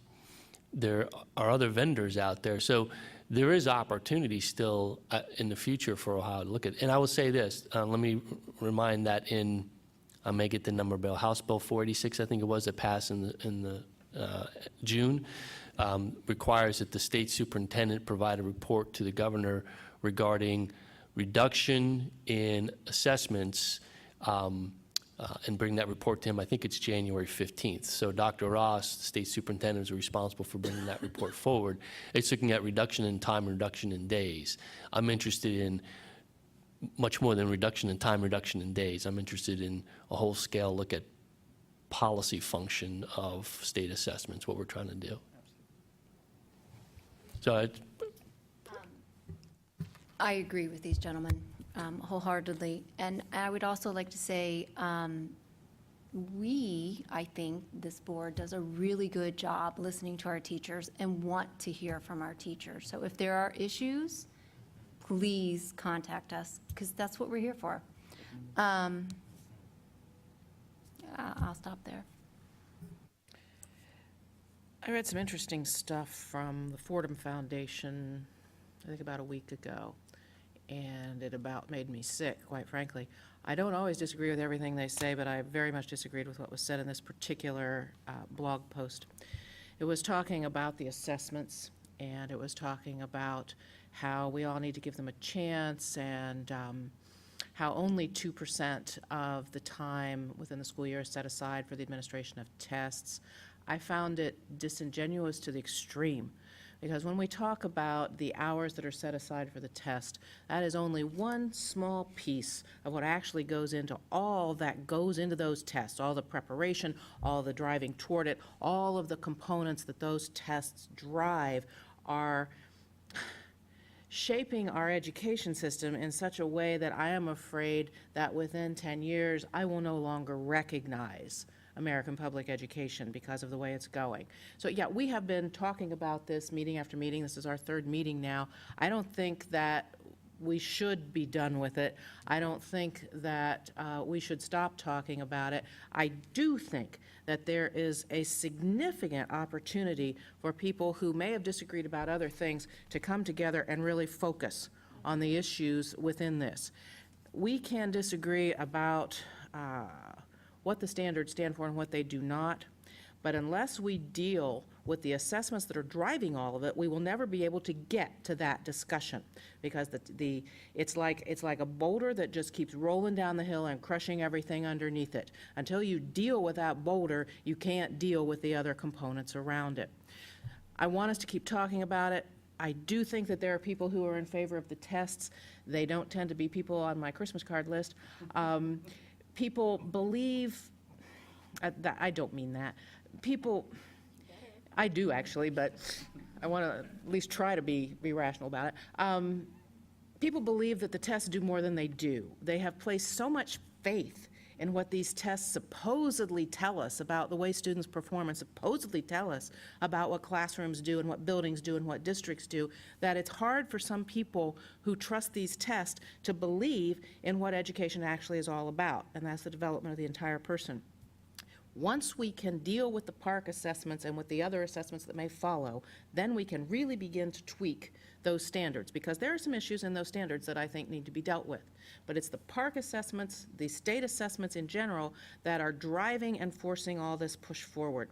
We've got to deal with them. We have to speak out. I have not found the teachers to be at all quiet about what they feel about what's happening to education in general, about Common Core standards, about what the implementation means. And I will tell you that I am not averse to, if we do need to relook, if our educators believe that we need to relook at how we're implementing, I'm not at all averse to relooking.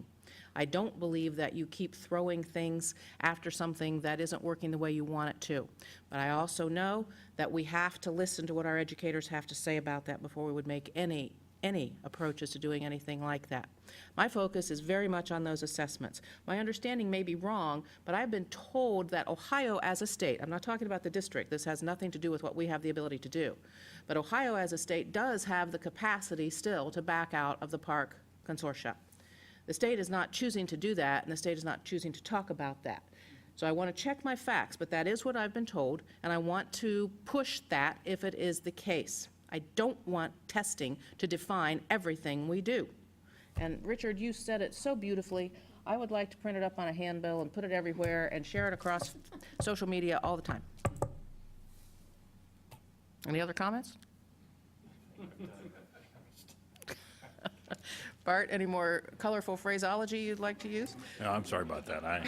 No, don't. You know, don't they talk about apologize. speaking languages. That's my second language, so, Yes, your second language. sorry.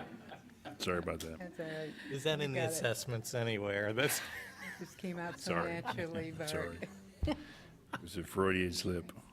Dates, times, and locations of next meetings. We'll meet in regular session on Monday, November 24th at 6 o'clock, and on Monday, December 8th at 6 o'clock. Both of those meetings will be here at the Early Learning Center. Could I have a motion for adjournment, please? So moved. Thank you. And a second? second. Thank you. With a motion and a second, Bart? Dr. French? Yes. Mr. Velardo? Yes. Mr. Byrd? Yes. Mrs. Davidson? Yes. Dr. Nestor Baker? Yes, we are adjourned.